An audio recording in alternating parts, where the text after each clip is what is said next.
A janitor set down his mop and walked toward a $28 million military helicopter. 27 executives laughed. Phones came out. Cameras rolled.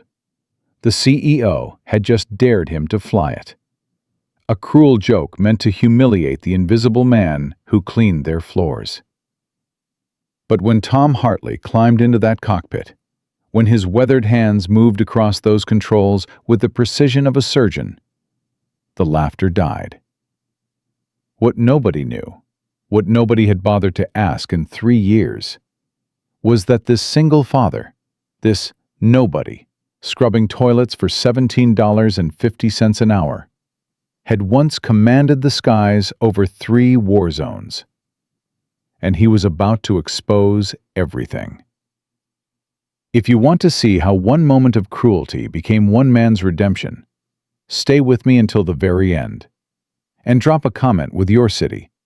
I want to see how far this story travels across the world. The mop hit the floor at 4:47 p.m. on a Friday in December. Tom Hartley had been pushing that same mop across that same hangar floor for 1,147 days. He knew the exact number because he counted. Counting kept him sane. Counting kept him from thinking about everything he'd lost. 52 years old, gray streaking through hair that used to be military regulation short. Hands that had once guided attack helicopters through hostile fire, now wrapped around a wooden handle, pushing dirty water across concrete. He heard the shouting before he saw it.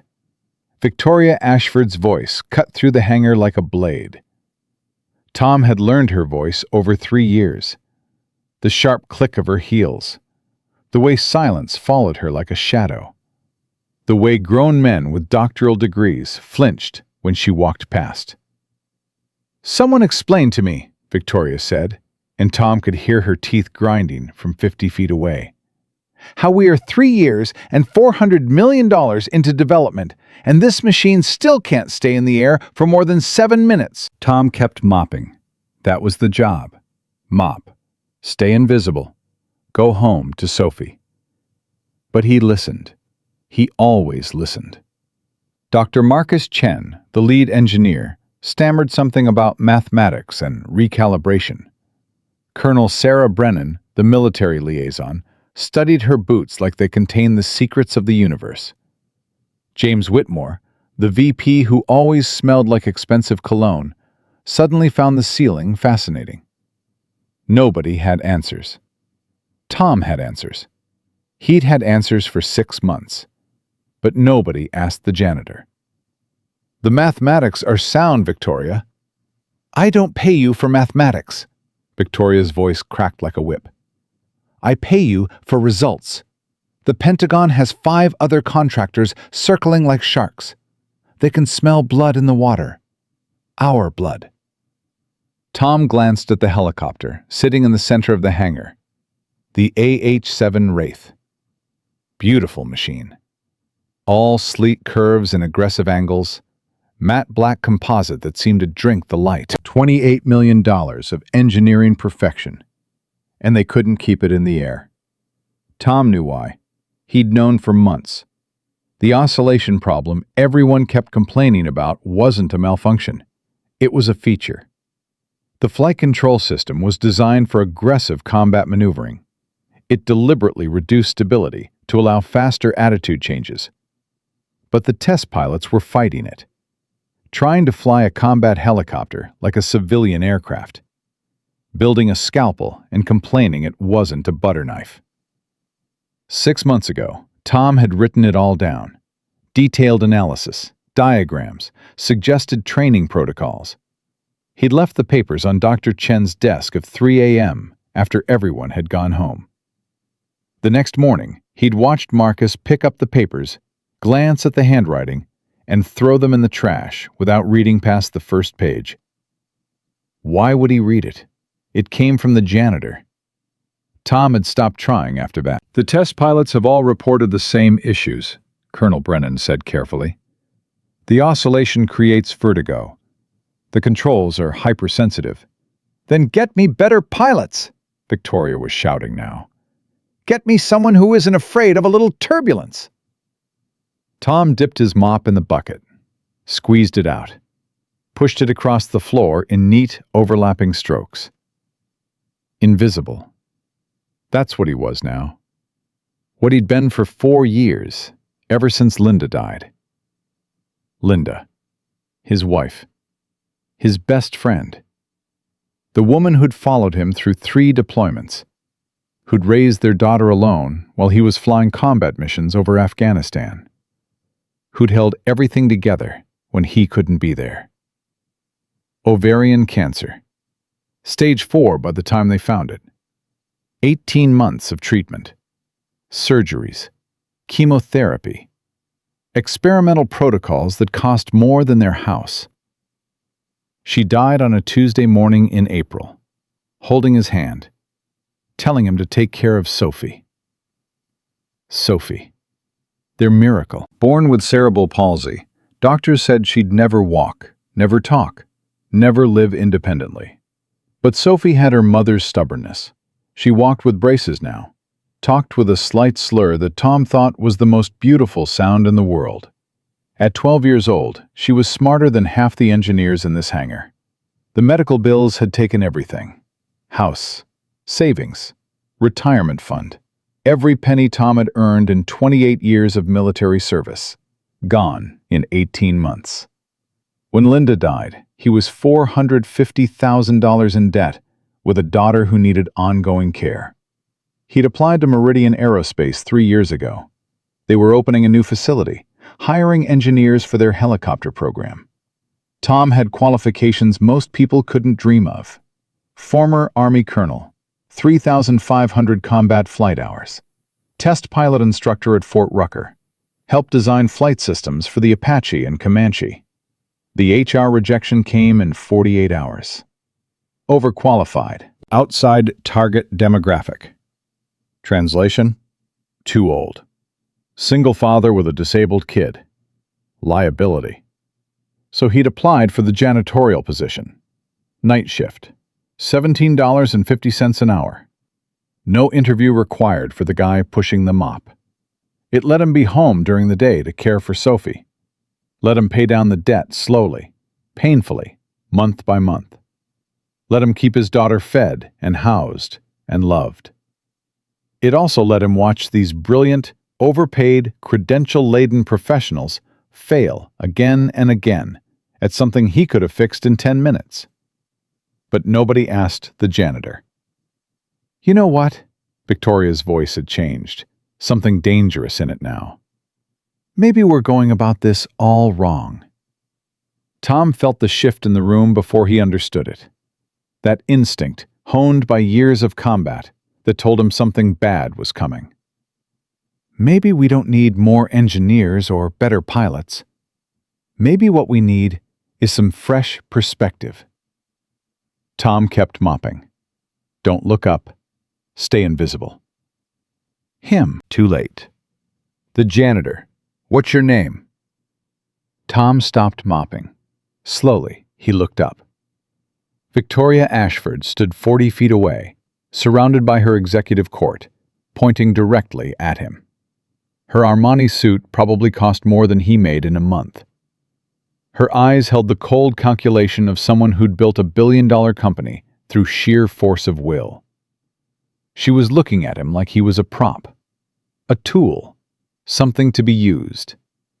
Tom had seen that look before. Officers who saw enlisted men as numbers. Politicians who saw soldiers as photo opportunities. Executives who saw workers as line items to be cut. "I asked you a question," Victoria said. "Your name?" "Tom Hartley, ma'am." Tom Hartley. She smiled, and it wasn't kind. "How long have you worked here, Tom?" 3 years, ma'am, since the building opened." 3 years. She walked toward him, heels clicking like gunshots. "So you've been here since we brought the Wraith in. You've seen every test, every failure, every expensive disaster." Tom set his mop against the bucket. "I've seen some things, yes, ma'am." Tell me something, Tom. Victoria stopped 10 feet away, close enough that he could see the cold amusement in her eyes. In your expert janitorial opinion, what do you think is wrong with our helicopter? Laughter rippled through the assembled executives. James Whitmore covered his mouth to hide a grin. Even Marcus Chen looked relieved that Victoria's anger had found a new, harmless target. I wouldn't know about that, ma'am, Tom said evenly. I just clean the floors. Oh, but you must have some thoughts. Victoria's voice dripped with sarcasm. You're here all the time. You probably know this hangar better than anyone. Better than our engineers, certainly, since they can't seem to solve a simple stabilization problem. More laughter. Someone whispered something and the chuckles spread. Tom stood there, weathered hands resting on the mop handle. He could feel every eye in the room on him. The executives, the engineers, the military consultants, all of them looking at the janitor like he was entertainment. I'm just the janitor, ma'am, he repeated. Exactly, Victoria spread her arms wide. Just the janitor. A man with a mop. No engineering degree, no flight training, no expertise whatsoever. She paused, letting the words hang in the air. And yet, I'm willing to bet that even you could do a better job than the so-called experts I've wasted millions paying. The laughter was louder now. This was good stuff. The Ice Queen CEO losing it on the janitor. Someone was definitely recording. In fact, Victoria continued, I have an idea. A challenge. Tom felt something cold settle in his stomach. Tom Hartley, if you think you understand this helicopter so well from mopping around it, why don't you fly it? The laughter stopped. Dead silence. I'm serious, Victoria's voice echoed off the steel walls. You've had 3 years to observe. 3 years to watch these brilliant minds fail again and again. Surely you've learned something. She stepped closer. Close enough that Tom could smell her perfume. Expensive. Like everything about her. Here's my offer. You get that helicopter in the air and fly it for 10 minutes without crashing, and I'll give you $100,000. Cash. Victoria, this is insane, Marcus started. Damage what? Victoria whirled on him. A machine that doesn't work? A prototype that's already failed 17 times? What exactly are we protecting here, Marcus? Our pride? Our reputation? She laughed bitterly. Those are already gone. She turned back to Tom. What do you say, Mr. Hartley? Want to earn $100,000? All you have to do is what our million-dollar engineers can't accomplish. Just climb in, start it up, and fly. James Whitmore was grinning openly. This is the best thing I've seen all year. Someone's recording this, right? Another executive asked. This is gold. Victoria held out her hand toward the helicopter like a game show host presenting a prize. Well, Tom? Or are you going to admit that maybe, just maybe, flying a cutting-edge military helicopter is a bit more complicated than mopping floors? She was giving him an out, a chance to back down, to acknowledge his place, to confirm what everyone in the room believed, that some people were meant to lead and innovate, while others were meant to clean up after them. Tom looked at her. Then he looked at the Wraith. $28 million of aircraft that he could fly better than anyone in this room. He thought about Sophie, about the medical bills that still came every month, about the nights he worked so she could have therapy during the day, about the looks he got from other parents at her school when they found out what he did for a living. He thought about Linda, dying in that hospital bed, telling him to take care of their daughter. He thought about 28 years in the United States Army, about the medals in a box in his closet that nobody had seen in 4 years, about the men and women he'd trained, the missions he'd flown, the skills he'd spent a lifetime perfecting. All of it invisible now, all of it erased by a mop and a pair of gray coveralls. Tom looked at Victoria Ashford, at her expensive suit and her cold eyes, and her absolute certainty that he was nothing.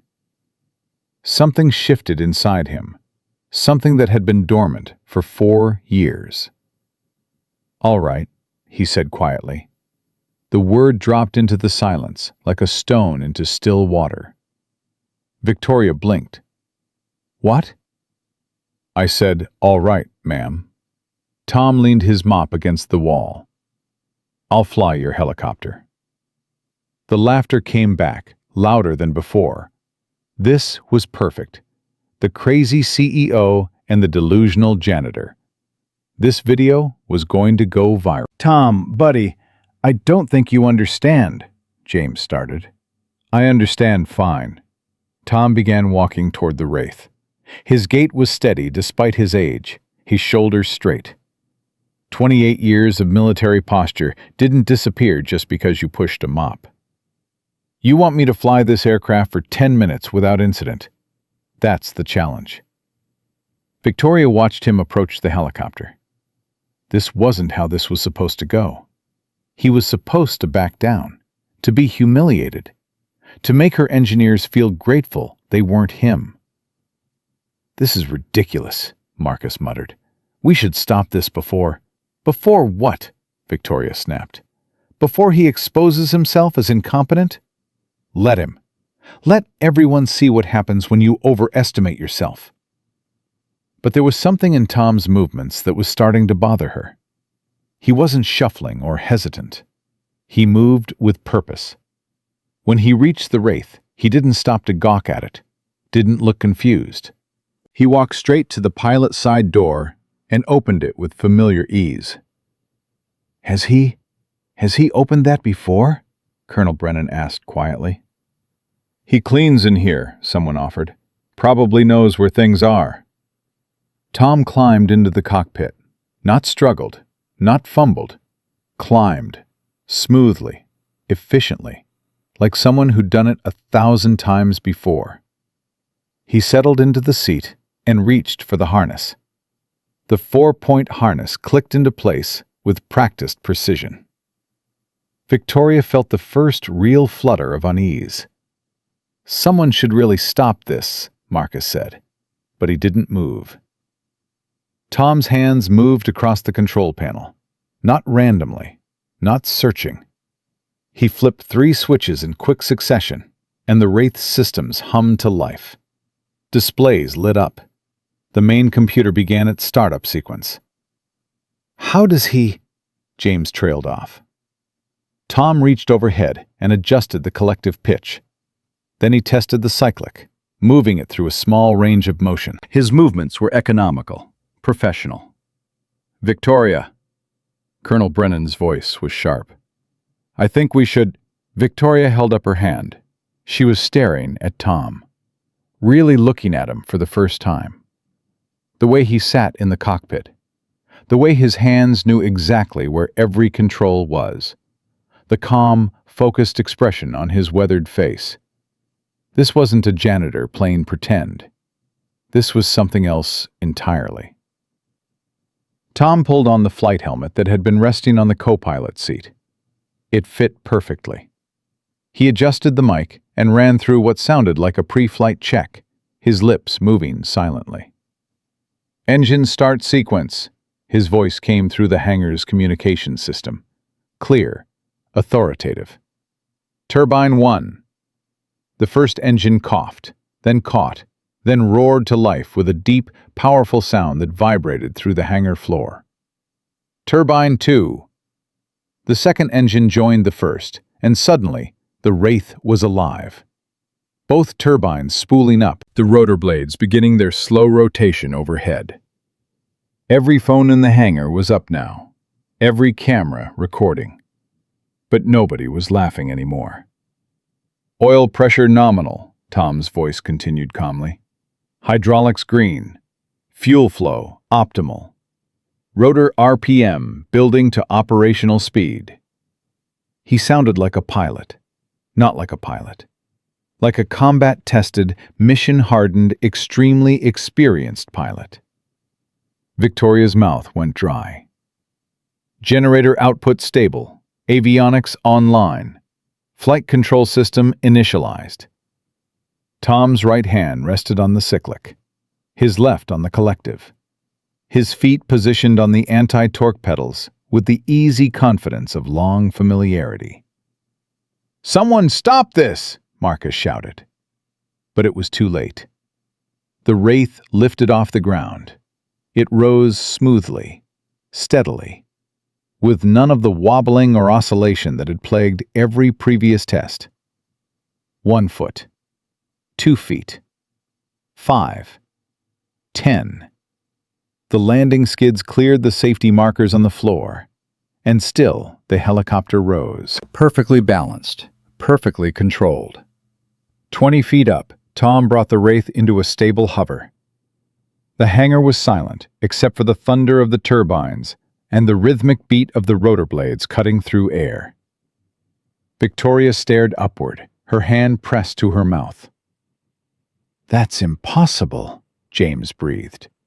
"The stabilization system can't—" Tom banked the helicopter to the left, not dramatically, just a smooth, controlled banking turn that brought the nose around to face the opposite direction.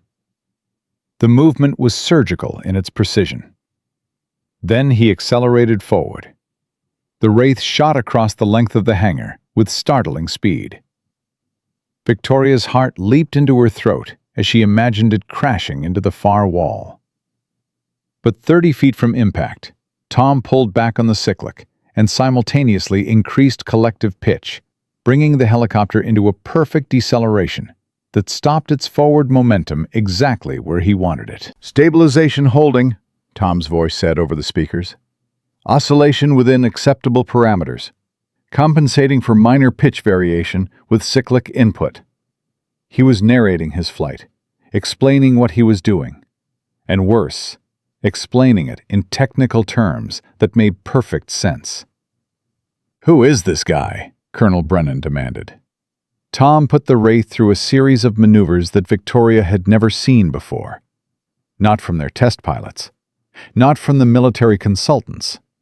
Not from anyone. He executed a nose-down attitude change that sent the helicopter diving at a steep angle before pulling up smoothly. He performed a pedal turn, using only the anti-torque pedals to spin the helicopter on its axis, while maintaining perfect altitude. He did a sideways translation, moving the entire aircraft laterally across the hangar, without changing its facing. Every movement was controlled, precise, professional. And more than that, they revealed something about the Wraith that none of the previous flights had shown. The helicopter could do things. Aggressive things.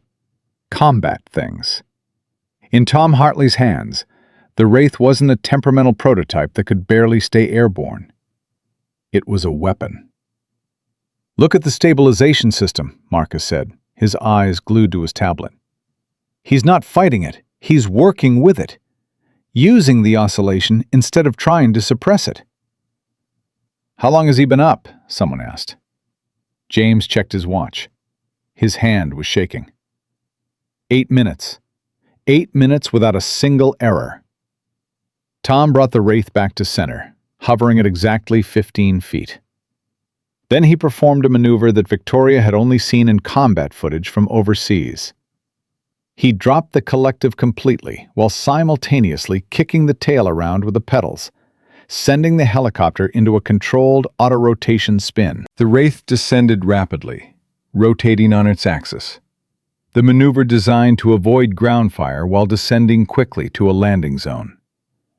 5 feet from the ground, Tom arrested the descent with a perfectly timed collective pull. The Wraith settled onto its skids as gently as a falling leaf. The engines wound down. The rotors began to slow. And in the sudden relative quiet, nobody moved. Nobody spoke. Tom Hartley unbuckled his harness, removed his helmet, and climbed out of the cockpit with the same easy efficiency he'd shown climbing in. He walked back across the hangar floor to where his mop and bucket waited. Victoria watched him approach. Her mind was reeling. Around her, 27 professionals stood in shocked silence, their phones still recording, their mouths hanging open. Tom picked up his mop. 10 minutes and 47 seconds, he said quietly. No incidents. Helicopters in perfect condition, same as when I started. He looked directly at Victoria. Will that be cash or check, ma'am? The silence lasted exactly 4 seconds. 4 seconds of absolute stillness, while every person in that hangar tried to process what they had just witnessed. Then Victoria Ashford found her voice. "Who are you?" The words came out barely above a whisper. Her throat was dry. Her hands were shaking. She couldn't remember the last time her hands had shaken. Tom Hartley stood there with his mop, looking at her with those calm, dark eyes that suddenly seemed to contain depths she'd never noticed before. 3 years she'd walked past this man. 3 years she'd looked through him like he was part of the furniture. "I told you, ma'am. Tom Hartley. I clean the floors." "No." Victoria stepped toward him. "No janitor flies like that. No janitor knows those systems. No janitor executes combat maneuvers that I've only seen in classified military footage." Colonel Brennan moved forward, her military bearing sharp with suspicion, and something else. Recognition. I've seen combat pilots with 20 years of experience who couldn't execute half those maneuvers. So I'll ask you again, Mr. Hartley. Who are you? Tom was quiet for a moment. The entire hangar waited. When he spoke, his voice was still calm, but there was something in it now. Something that had been absent before. A weight. An authority. "My name is Thomas Hartley. Colonel Thomas Hartley, United States Army, retired. 28 years of service. 3,500 hours flying attack helicopters in combat zones across 3 continents." Victoria felt the floor shift beneath her feet. "Another 2,000 hours as a test pilot and flight instructor at Fort Rucker," Tom continued. "I helped develop the flight control systems for the Apache, the Comanche, and about 6 other platforms you've never heard of because they're still classified." Nobody moved. Nobody breathed. "I retired 12 years ago with full honors. Purple Heart, Distinguished Flying Cross, Bronze Star with Valor." Tom's voice remained steady, factual, like he was reciting mission parameters instead of credentials that put everyone in the room to shame. "I was considered one of the best combat helicopter pilots in the United States military." Marcus Chen's tablet slipped from his fingers and clattered to the floor. He didn't pick it up. That's impossible," James Whitmore stammered. "If you're who you say you are, why would you be—" "Mopping floors," Tom finished for him. "Cleaning toilets? Emptying trash cans for $17.50 an hour?" James had no answer. "You want to know why?" Tom set down his mop carefully, deliberately. "Because 4 years ago, my wife died." The words hung in the air like smoke after an explosion. "Linda. Her name was Linda. We were married for 26 years. She followed me through 3 deployments. Raised our daughter alone while I was flying missions over Afghanistan. She was the strongest person I ever knew." Tom's voice didn't waver, but something shifted in his eyes. A pain so deep it had become part of him. Ovarian cancer, stage 4 by the time they found it. She'd been ignoring the symptoms for months because she didn't want me to worry. Victoria felt her chest tighten. She didn't want to hear this, didn't want to know this man's story. It was easier when he was just the janitor, just the punchline to her cruel joke. 18 months of treatment, Tom continued. Surgeries, chemotherapy, experimental protocols that cost more than our house. I sold everything. The house my father built, my retirement savings, everything I'd earned in 28 years of serving my country. He paused. The hangar was so quiet that Victoria could hear the ventilation system humming. She died on a Tuesday morning in April, holding my hand, telling me to take care of Sophie. Sophie? The question came from Colonel Brennan, her voice softer now. My daughter, she's 12. For the first time, something broke through Tom's composure, a flicker of light in his eyes. Born with cerebral palsy. Doctors said she'd never walk, never talk, never live independently. He smiled slightly. They didn't know, Sophie. She's got her mother's stubbornness. Walks with braces now. Talks with a slight slur that I think is the most beautiful sound in the world. She's smarter than half the engineers in this building. Victoria opened her mouth to speak, but Tom wasn't finished. When Linda died, I was $450,000 in debt. Medical bills, the experimental treatments, the specialists. And Sophie needed ongoing care. Physical therapy, occupational therapy, equipment, medications. He looked directly at Victoria. I needed a job. Needed it fast. Needed something that let me be home during the day to take care of my daughter. The realization hit Victoria like a physical blow. She knew what was coming next. I applied here 3 years ago, Tom said. Meridian Aerospace was opening this facility. You were hiring engineers for the helicopter program. I sent in my resume with my full military record. Test pilot certifications, design experience, everything. I never saw, Marcus started. Your HR department rejected me in 48 hours. Tom's voice was flat.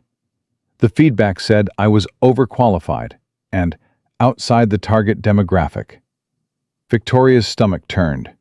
She knew exactly what those words meant. She'd approved those hiring guidelines herself. Streamline the workforce. Hire young. Avoid complications. I was 52 years old, Tom said. Single father with a disabled child.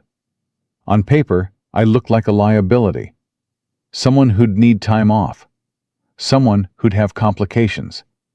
Someone who wasn't worth the risk. He bent down and picked up his mop again.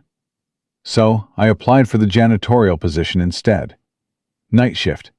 No interview required for the guy pushing the mop. Nobody cared how old I was or what I looked like.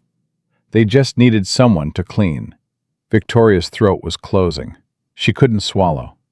The job let me be home during the day for Sophie. Let me pay down the debt slowly. Let me keep my daughter fed and housed and loved. Tom's hands tightened on the mop handle. And it let me watch you people struggle with a helicopter that any competent test pilot could have diagnosed in 10 minutes. Tom, Victoria started. Colonel Hartley. His voice was quiet but firm. I earned that rank. I bled for it. I watched friends die for it. You don't get to call me Tom. Victoria flinched like she'd been slapped. For 3 years, I watched. Tom's eyes swept across the assembled executives, the engineers, the consultants who suddenly couldn't meet his gaze. I listened. I saw you waste millions of dollars and thousands of hours because everyone was so focused on complex possibilities that you ignored simple realities. He pointed at the Wraith. Your stabilization system isn't broken.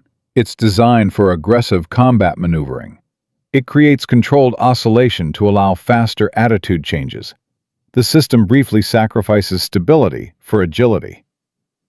Marcus Chen looked like he was going to be sick. But your test pilots were trying to fly it like a civilian aircraft. Smooth and stable. They were fighting the very thing that makes this helicopter special. Tom shook his head. All you needed to do was train them differently. Or ask someone who actually understood combat flight dynamics. Why didn't you say something? The words burst out of Victoria before she could stop them. Why didn't you tell someone? Tell me. Tom laughed. It wasn't a bitter laugh. It was worse. It was tired. The laugh of a man who had stopped expecting anything from the world. I did tell someone. Marcus stepped back like the words had physical force. 6 months ago, Tom said, I wrote a detailed analysis of the flight control issues, explained the aerodynamics, suggested modified training protocols, drew diagrams, left it on Dr. Chen's desk at 3 in the morning. Victoria turned slowly to face her lead engineer.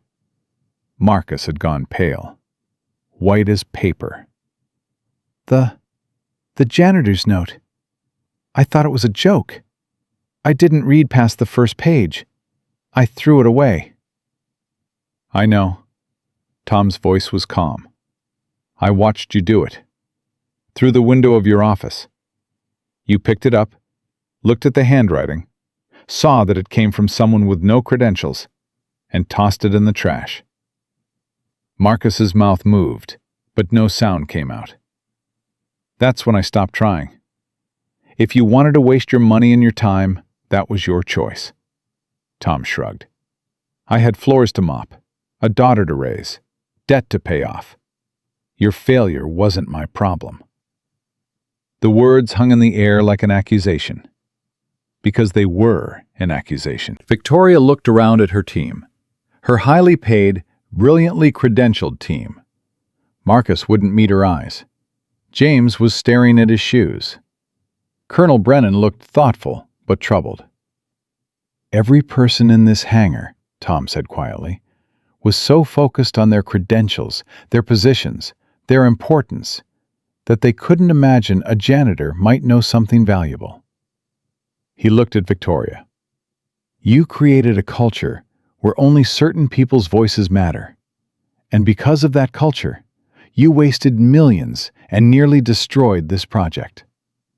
Victoria felt tears stinging her eyes. Shame. Hot, burning shame like she hadn't felt since she was a child caught in a lie. 3 years. For 3 years, this man had been invisible to her. 3 years of assuming that the person pushing the mop was nobody. Nothing. Background noise in her important, high-stakes world. And he'd been a decorated colonel, a combat pilot, a man who'd helped design the very system she'd spent fortunes trying to perfect. I'm sorry. The words came out broken. Colonel Hartley, I'm so sorry. For all of it. The way I spoke to you, the assumptions, I don't need your apology, ma'am. Victoria stopped. Tom's voice was tired. Not angry. Just tired. The kind of bone-deep exhaustion that came from years of fighting battles nobody acknowledged. I need my paycheck every 2 weeks. That's all I've ever needed from this place. The paycheck that lets me put food on my daughter's table. The insurance that helps pay for her therapy. The stability that keeps a roof over her head. He turned toward his mop bucket. Now, if you'll excuse me, there's a spill in Conference Room B that needs addressing. Wait. Tom stopped, but didn't turn around. Victoria's mind was racing. Everything she thought she knew about leadership, about worth, about the people who worked for her, was crumbling around her. What if I could offer you something better? Tom still didn't turn. Better how? A position, a real position. Victoria's voice was urgent now, desperate. On the flight test team, or the engineering department. You clearly know more about this helicopter than anyone in this building. I'm 52 years old, Miss Ashford. I don't care if you're 102. Victoria stepped toward him. You just proved you're worth more than every so-called expert I've been paying. Name your price. Name your position. I'll make it happen. Tom finally turned around. His expression was unreadable. Those calm, dark eyes studying her like she was a problem to be solved. You want me to help fix your helicopter, save your contract, make you look good to the Pentagon. It wasn't a question. That's what this is about. Not about treating people with dignity. Not about recognizing value regardless of job title. Just about winning. Victoria opened her mouth to deny it. But was it true? Even now, even after everything, was she just trying to turn this disaster into a victory? Use him the same way she'd tried to use him as a punchline? No, that's not... She stopped, took a breath, forced herself to be honest. I don't know. Maybe that's part of it. Something shifted in Tom's expression, the faintest hint of surprise. But it's not all of it, Victoria continued. What you said about our culture, about only certain voices mattering. You're right. And I hate that you're right. I hate that I built something so... broken. She gestured around the hangar, at the phones still recording, at the executives still standing in shocked silence, at the helicopter that had just proven everything they believed about expertise was wrong. I don't know how to fix all of it. I don't even know where to start. But I know that you standing here, holding a mop, after what you just did, that's wrong. That's something I can fix right now. Tom studied her for a long moment. Miss Ashford, you have a room full of talented people, smart people, people who could have solved this problem months ago if they'd been willing to listen to ideas from unexpected places. I know. Your problem isn't lack of expertise. It's lack of humility. I know that too. Tom looked around the hangar at the assembled executives and engineers. You want to fix your helicopter? Start by fixing your culture. Start by actually listening to people. All people. The young engineer who's afraid to speak up in meetings. The technician who's been doing this work for 20 years but doesn't have a degree. The guy mopping the floors who used to design the systems you're struggling with. Victoria nodded slowly. Okay. And maybe, Tom continued, his voice hardening slightly, start by paying people what they're worth instead of what you think you can get away with. I make $17.50 an hour cleaning your floors. The kid who empties the trash cans makes $15. Meanwhile, you're in here crying about millions in failed tests. The words were a challenge, an indictment, a mirror held up to everything Victoria had built. If I accept your offer, Tom said slowly, it won't be as a special exception. It won't be as the token old guy you bring in to fix one problem. Then what? It'll be as part of a real change in how this company operates. Fair wages across the board. Real respect for every position. Actual accountability starting from the top. Victoria felt the weight of what he was asking. Board approval. Budget reallocation. A complete shift in company philosophy. Years of established hierarchy and culture, challenged and rebuilt. It would be expensive. It would be complicated. It would be difficult. James Whitmore cleared his throat. Victoria, we can't just... Yes, we can. Victoria didn't take her eyes off Tom. Okay, she said. Yes, okay. You're hired. Not as a consultant. Not as a temporary fix. Director of Flight Operations. Chief Test Pilot. Whatever position makes sense. And the other changes. We'll start with an immediate audit of all wages and positions. I want to know who's being underpaid and by how much. Tom's expression didn't change, but something flickered in his eyes. Something that might have been hope.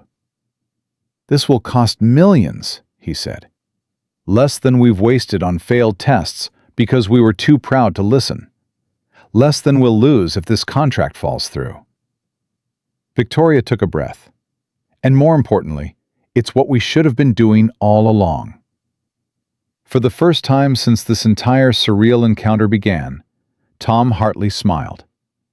It was small, tentative, but genuine. Then we have a deal, Miss Ashford. He extended his hand. Victoria shook it. His grip was firm, calloused from years of work, both in cockpits and with cleaning equipment. Around them, the assembled crowd began to react, some applauding, some still too shocked to move, some clearly calculating what this meant for their own positions and futures. Victoria raised her voice to address them all. "I want everyone to think very carefully about what just happened here. We were about to lose everything because we couldn't see what was right in front of us. Because we made assumptions based on appearances and positions instead of actual knowledge and skill." She gestured to Tom. "Colonel Hartley just saved this project. Maybe saved this company. Not because he's smarter than all of you, but because he was willing to see clearly what we'd all missed. And he could only do that because he wasn't invested in protecting his ego or his position." James shifted uncomfortably. Marcus still looked like he might faint. "When can you start?" Victoria asked Tom. "Well, I still have about 4 hours left on my shift, and there's that spill in conference room B." "I'll handle the spill," James volunteered quickly. "Least I can do." Tom looked at him. For a moment, something passed between them. An acknowledgement, perhaps. Or the beginning of one. "Then I suppose I can start Monday," Tom said. "Give me the weekend to process what I've apparently just agreed to." Victoria nodded. "Monday it is. And Colonel Hartley." "Yes?" "Thank you for the flight, for the honesty, for giving us a chance to be better than we've been." Tom picked up his mop one last time. "Just doing what needs doing, ma'am. Same as always." He paused, then looked back at her. "One more thing. Anything. When you do that wage audit, pay special attention to the janitorial staff. Most of them are people like me. People who've had careers and lives before ending up here. They deserve better than poverty wages for keeping this place running." Victoria thought about all the faces she'd never noticed, all the names she'd never learned, all the people who'd been invisible to her for years. "I will," she said. "I promise." Tom nodded once. Then he walked away, leaving his mop and bucket behind for the first time in 3 years. Victoria watched him go. Around her, the crowd began to disperse. Phones still clutched in hands, minds still reeling. The world they thought they understood shifting beneath their feet. She stood alone near the Wraith for a long moment. The helicopter that had almost destroyed her company. The helicopter that had just been saved by a man she'd tried to humiliate. The helicopter that represented everything she'd gotten wrong about leadership, about people, about what really mattered. Her phone buzzed. A text from the board chairman. "Saw the video. What the hell is happening over there?" Victoria looked at the message. Then she looked at the door Tom had walked through. 3 years ago, she'd built a company on fear and hierarchy, on the assumption that credentials and positions determined worth, on the belief that some people mattered and others didn't. Today, that company had nearly died, and a janitor with a mop had shown her how wrong she'd been about everything. Victoria put her phone away without responding. She had a lot of work to do. The weekend passed like a fever dream. Tom sat at his kitchen table Saturday morning, staring at the contract Victoria had emailed him at midnight. Director of Flight Operations. $250,000 base salary. Full benefits. A signing bonus of $50,000. $50,000. Enough to pay off the remaining medical debt. Enough to finally stop drowning. "Dad?" Tom looked up. Sophie stood in the doorway, her braces clicking softly against the linoleum floor. 12 years old, brown hair pulled back in a messy ponytail, her mother's eyes looking at him with concern. "You've been staring at that laptop for an hour," she said. "Is something wrong?" Tom closed the laptop. "Come here, sweetheart." Sophie made her way to the table, her movements careful but confident. She'd worked so hard to walk. Hours of therapy every week. Tears of frustration. Small victories that felt like miracles. She was the bravest person Tom had ever known. "Something happened at work yesterday," he said. "Did you get fired?" Sophie's voice was steady. She'd learned early not to panic. Life had taught her that lesson too young. "No, the opposite, actually." Tom took a breath. "I got promoted." Sophie's brow furrowed. "Promoted? But you're a janitor." "Not anymore." He told her everything. The cruel challenge, the flight, the revelation, Victoria's offer. All of it. Sophie listened without interrupting. When he finished, she was quiet for a long moment. "You flew a helicopter?" "I did." "Like you used to? Before Mom got sick?"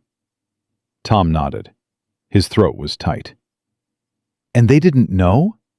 All this time, they didn't know you could do that?" "Nobody asked, sweetheart.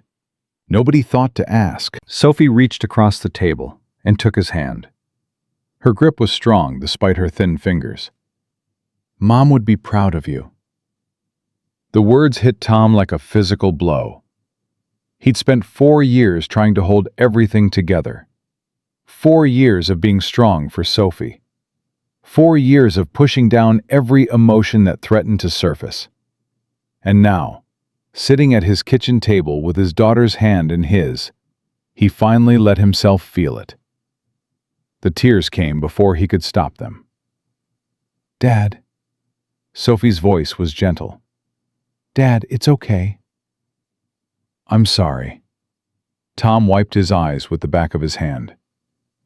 "I'm sorry, don't apologize." Sophie squeezed his hand harder. "You've been taking care of me for 4 years. You've been working nights and barely sleeping and pretending everything was fine. You're allowed to cry, Dad.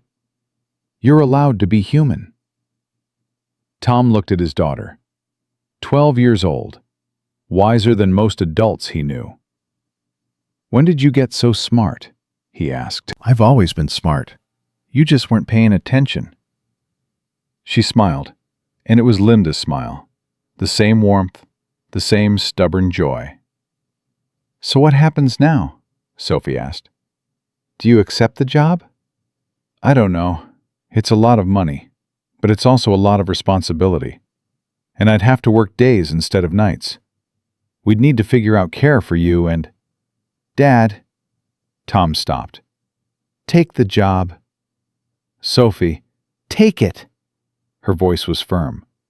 "You've been hiding for 4 years, pretending to be less than you are because you were scared, because you thought you had to protect me from seeing you struggle." She leaned forward.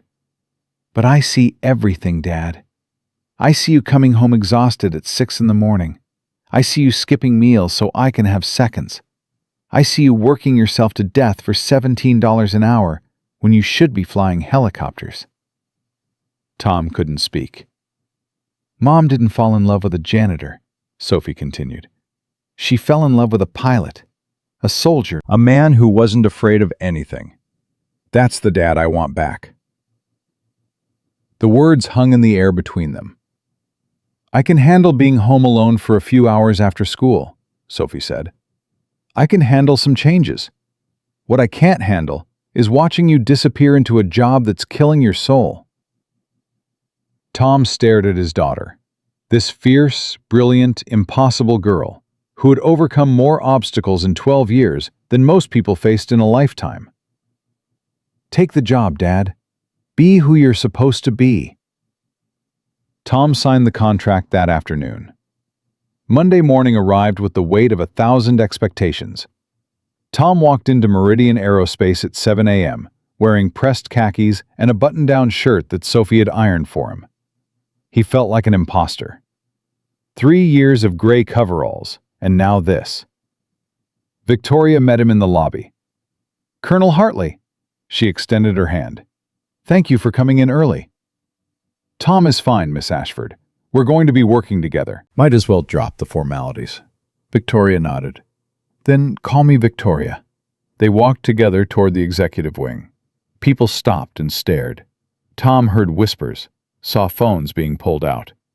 The video had gone viral over the weekend. Everyone knew who he was now, the janitor who flew the helicopter. I need to warn you, Victoria said quietly. Not everyone is happy about this arrangement. I figured. James Whitmore has been lobbying board members all weekend. He thinks I've lost my mind. Some of the senior engineers are concerned about reporting to someone without a formal engineering degree. Tom smiled slightly. And what do you think? I think they're scared. Change is scary. Having their assumptions challenged is even scarier. Victoria stopped walking and turned to face him. But I meant what I said Friday. This company needs to change. You're the catalyst for that change, whether people like it or not. I appreciate the confidence, but catalysts can be unstable. They tend to cause reactions people don't expect. I'm counting on it. The first staff meeting was scheduled for 10 o'clock. By 9:30, the main conference room was packed beyond capacity. Engineers, technicians, project managers, administrative staff, even some of the janitorial crew, Tom's former colleagues, had crowded into the back. Everyone wanted to witness what happened next. Victoria entered first. Tom followed. The room fell silent. Thank you all for coming, Victoria began. I know many of you have seen the video from Friday. I know there are questions and concerns, so let me be direct. She gestured to Tom. Colonel Thomas Hartley is now Director of Flight Operations. He has full authority over all testing protocols, pilot training, and flight system development. His decisions carry the same weight as my own. Murmurs rippled through the crowd. Marcus Chen stood near the front, looking pale. James Whitmore leaned against the back wall with his arms crossed, his expression carefully neutral. I know this is sudden, Victoria continued. I know some of you are wondering how someone who was cleaning floors on Friday can be running operations on Monday. She proceeded to detail Tom's military record, his experience as a test pilot, his role in developing flight systems for multiple helicopter platforms. With each credential, the murmuring grew quieter. For 3 years, Victoria said, her voice hardening, we had one of the most qualified helicopter pilots in the country working in this building. And we had him mopping floors, because we never bothered to look beyond his job title. She let that sink in. That ends now. A hand went up in the back, one of the senior engineers. With respect, Miss Ashford, how do we know this isn't just a publicity stunt? One flight doesn't prove he can lead a department. Tom stepped forward. Fair question. What's your name? Dr. David Morrison, avionics lead. Dr. Morrison, you've been with the company for how long? 7 years. And in those 7 years, how many times has the Wraith completed a successful 10-minute test flight? Morrison's jaw tightened. None. I completed one on Friday, with 0 preparation time, after 3 years of watching from the sidelines. Tom's voice was calm but firm. I'm not asking you to trust me based on credentials. I'm asking you to trust results. Another hand went up. Lieutenant Sarah Kim, one of the test pilots. Colonel Hartley, I've flown the Wraith 3 times. It's nearly killed me twice. How did you make it look so easy? Because you were fighting the aircraft instead of working with it. Tom moved to the whiteboard and began drawing a diagram. The stabilization system everyone's been complaining about? It's not a bug. It's a feature.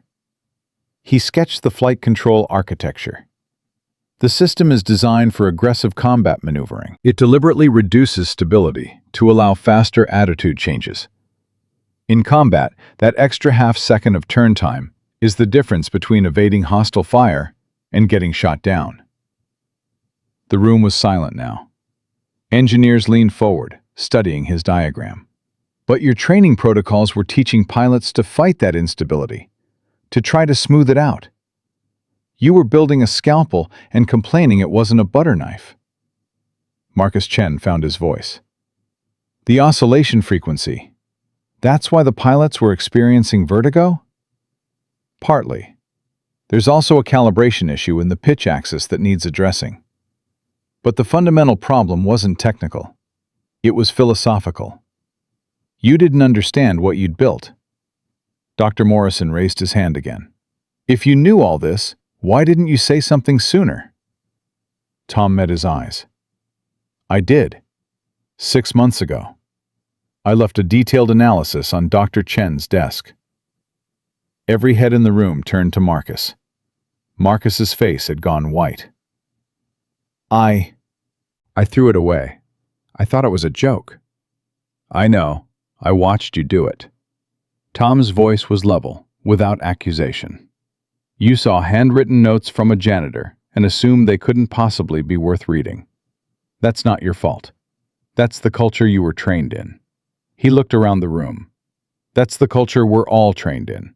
The assumption that expertise only comes with credentials. That the person with the PhD knows more than the person with the mop. Sometimes that's true. Sometimes it isn't. Tom set down his marker. Here's how this is going to work. Tomorrow, we start fresh flight tests. I'll be in the cockpit for the first 3 runs, demonstrating proper technique. Then I'll begin training sessions for all our test pilots. Dr. Chen and his team will observe and take notes. We'll identify the remaining technical issues, and there are some, and we'll fix them together. Not top-down, together. Lieutenant Kim raised her hand again. Colonel, what about the Pentagon evaluation? We've got 6 weeks. Then we have 6 weeks to turn this prototype into a combat-ready platform. Tom looked around the room. It's tight, but it's doable. If we work together. If we stop wasting time on politics and ego. James Whitmore spoke for the first time. And what about those of us who have concerns about this approach? Tom turned to face him. What concerns specifically, Mr. Whitmore? This whole thing feels rushed, emotional.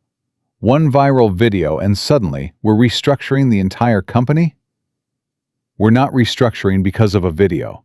We're restructuring because we were failing.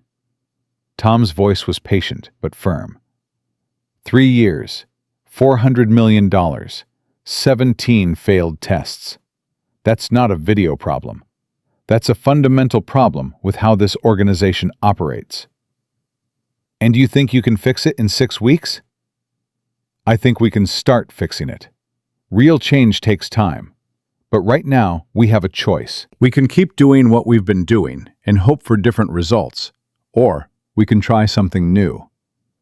Tom walked toward James until they were face to face. I'm not your enemy, Mr. Whitmore. I'm not here to take anyone's job or make anyone look bad.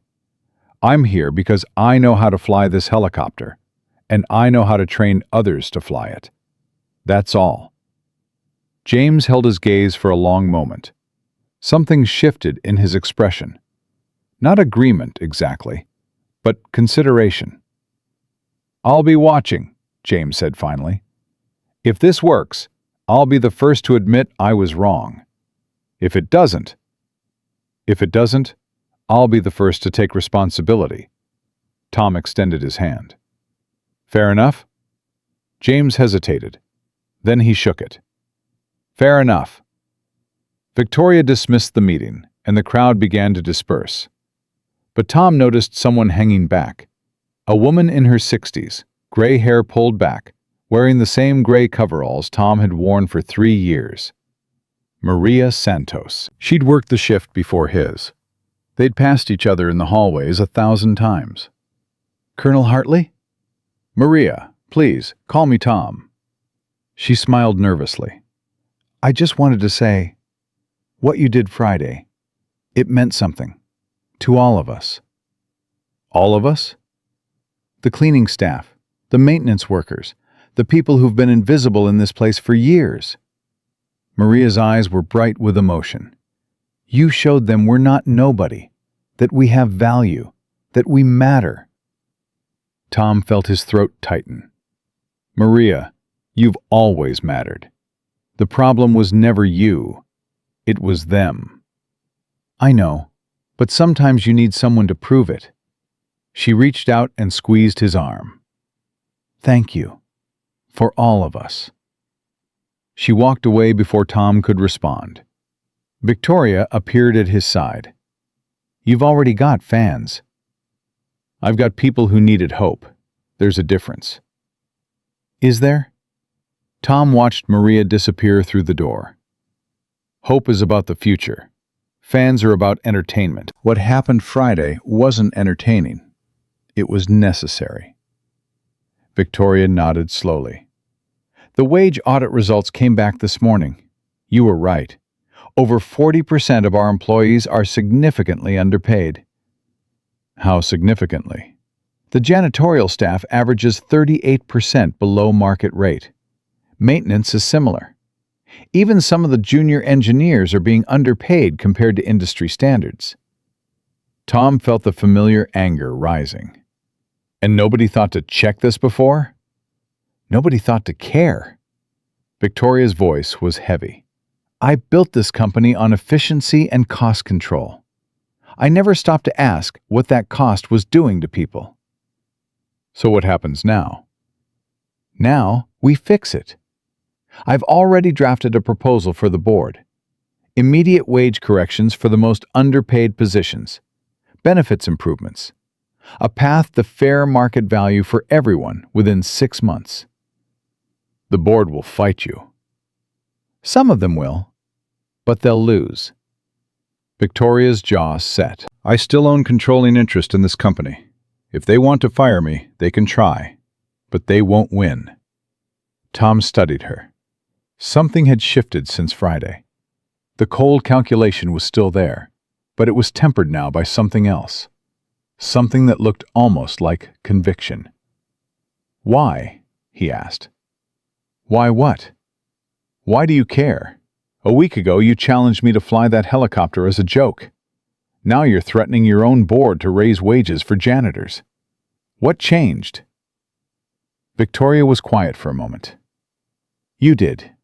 What you said about culture, about humility, about listening to people. I've been turning it over in my head all weekend. She turned to face him directly. I built this company by being ruthless, by treating people as resources to be optimized, by assuming that credentials and positions determined worth. And it worked. We grew. We won contracts. We made money. But we were hollow. There was no soul to it. No meaning beyond the numbers. And I was hollow too. Victoria's voice cracked slightly. Successful and miserable, and too busy to notice the difference. Tom said nothing. He'd learned long ago that sometimes people needed space to find their own words. When I challenged you on Friday, I was trying to humiliate you, to use you as a prop in my frustration. And instead, you held up a mirror and showed me exactly who I'd become. She met his eyes. I didn't like what I saw. Change is hard, Tom said quietly. Trust me, I spent 4 years avoiding it. How did you do it? How did you push through? My daughter. The answer came without hesitation. Sophie. She told me to stop hiding, to be who I was supposed to be. She gave me permission to try again. Victoria nodded slowly. I don't have a Sophie. I don't have anyone, really. I pushed everyone away years ago in the name of building this empire. You have 600 employees. Some of them might become friends if you let them. Is that an offer? Tom smiled slightly. It's a possibility. Let's see how the next few weeks go. The flight tests began the next morning. Tom stood in the briefing area with 8 test pilots gathered around him. 6 from Meridian's team, 2 military consultants. These were experienced aviators, men and women who'd logged thousands of hours in everything from Blackhawks to Apaches. and they were about to learn that everything they thought they knew about flying the Wraith was wrong. "The first thing you need to understand," Tom began, "is that this aircraft was designed by people who understood combat aerodynamics, but failed to communicate that understanding to the people flying it." He pulled up his diagram from the day before. "The oscillation that's been scaring everyone? It's not a flaw. It's the system giving you extra rotational authority. It feels wrong if you're not expecting it, but once you understand it, you can use it." Rodriguez, a former Navy aviator, raised his hand. "Colonel, with respect, I've flown this thing 3 times. It's not just uncomfortable. It's dangerous." "It's dangerous if you fight it. If you work with it, it's the most maneuverable combat helicopter ever built."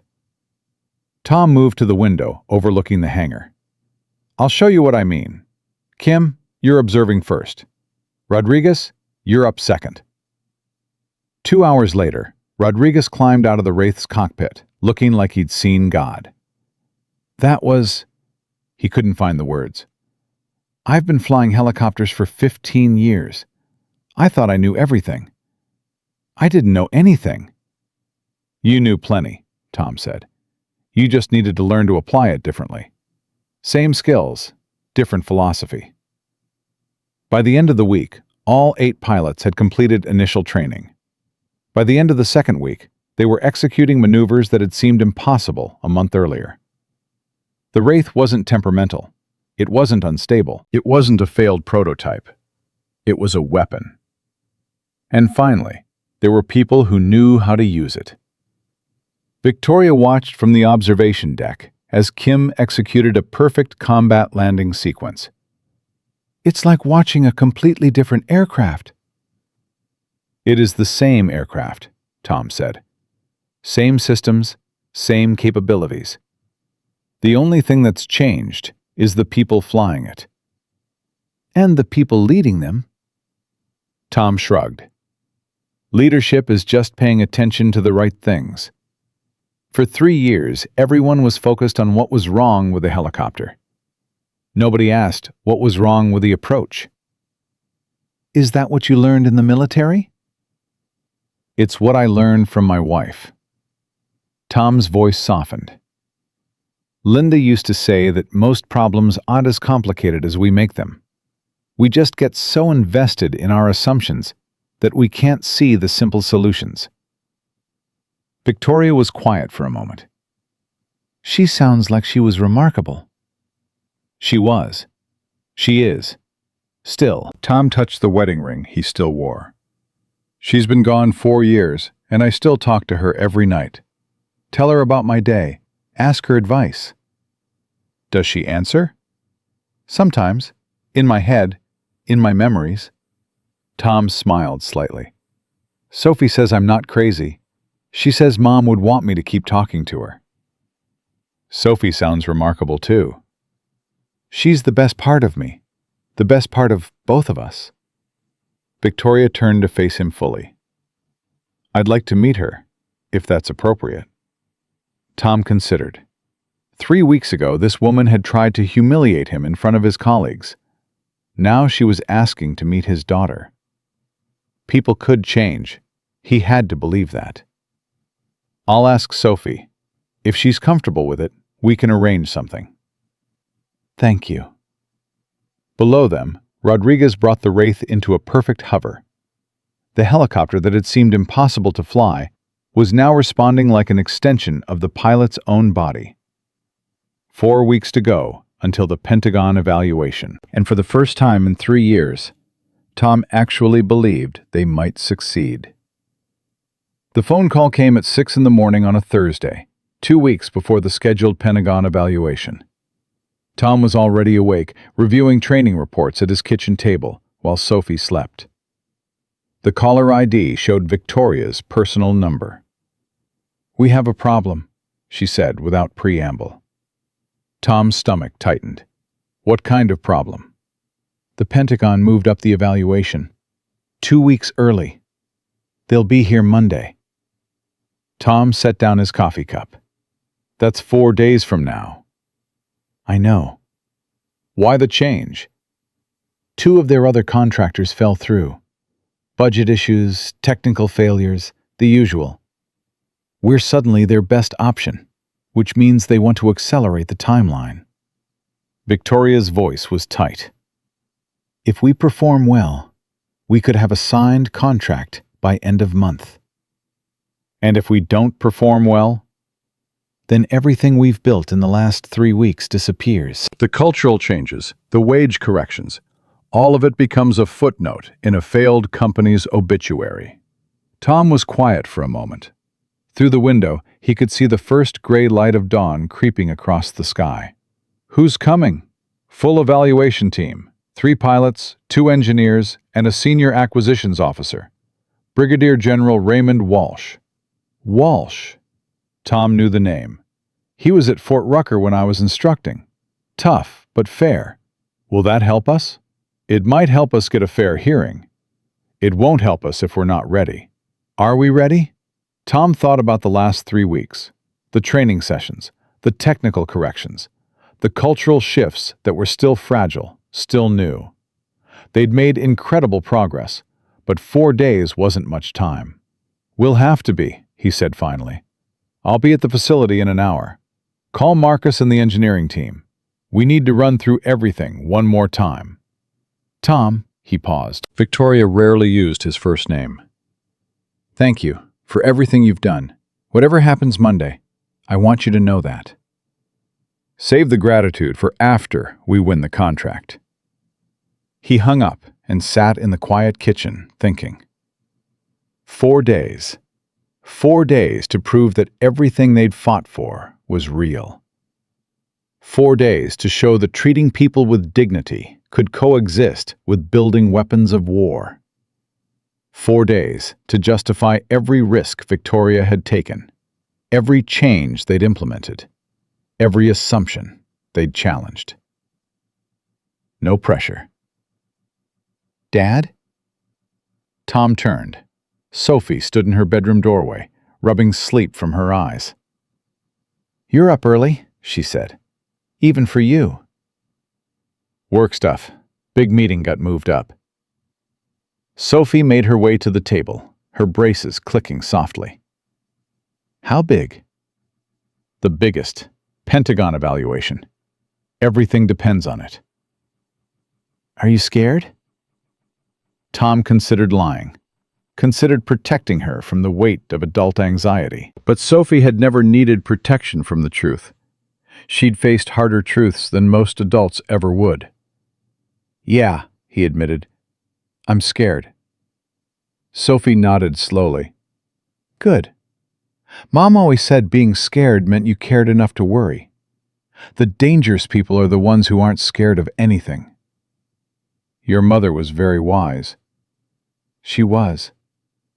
Sophie reached across the table and squeezed his hand. You've got this, Dad. You've been preparing for this moment your whole life, even when you didn't know it. Tom looked at his daughter, 12 years old, wise beyond her years. His reason for fighting, for surviving, for trying again.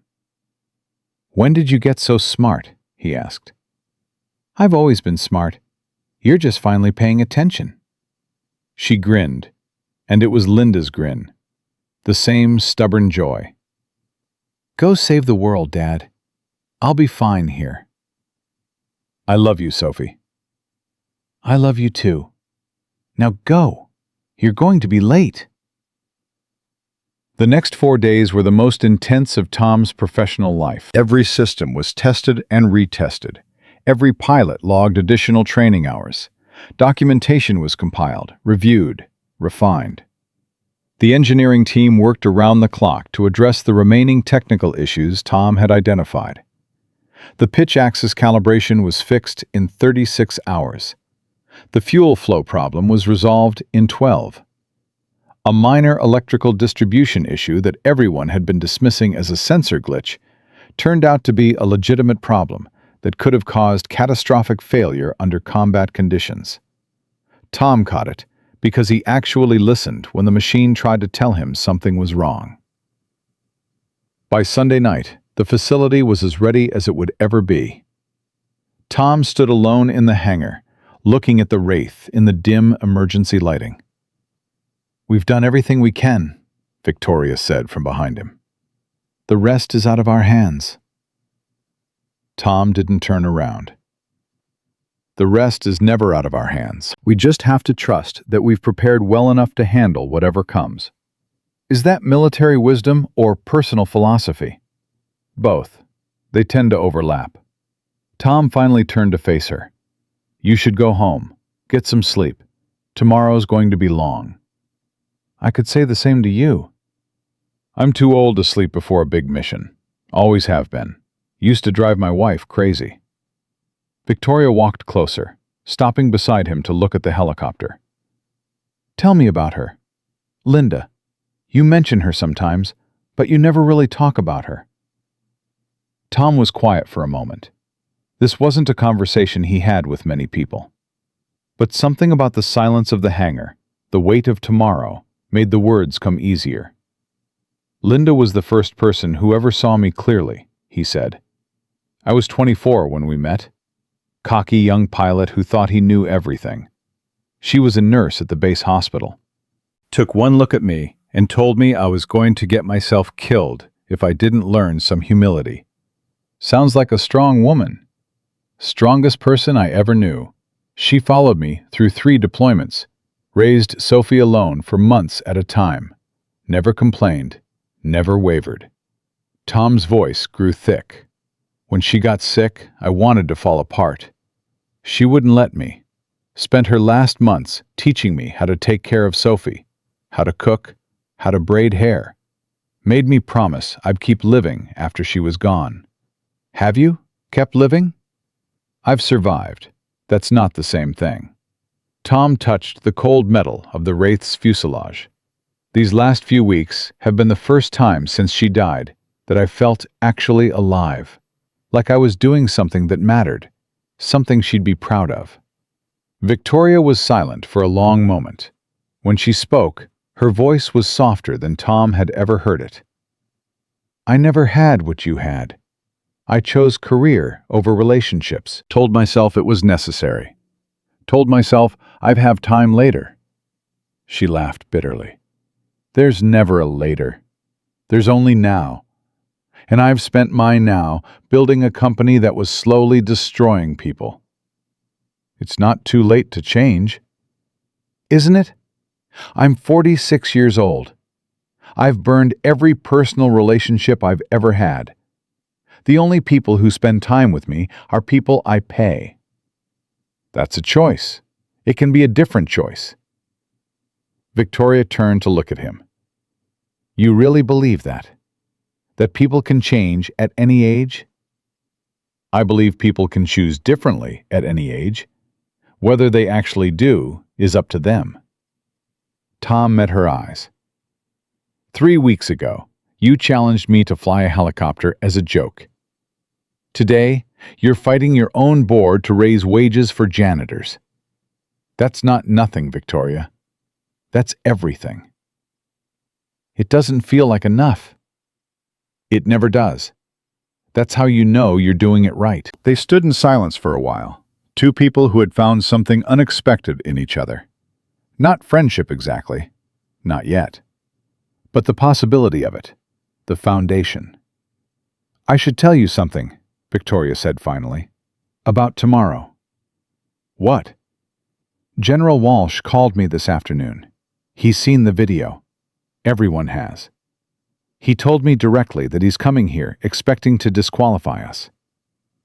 Tom felt his jaw tighten. "Did he say why?" "The video. The reports of organizational chaos. The concerns about stability.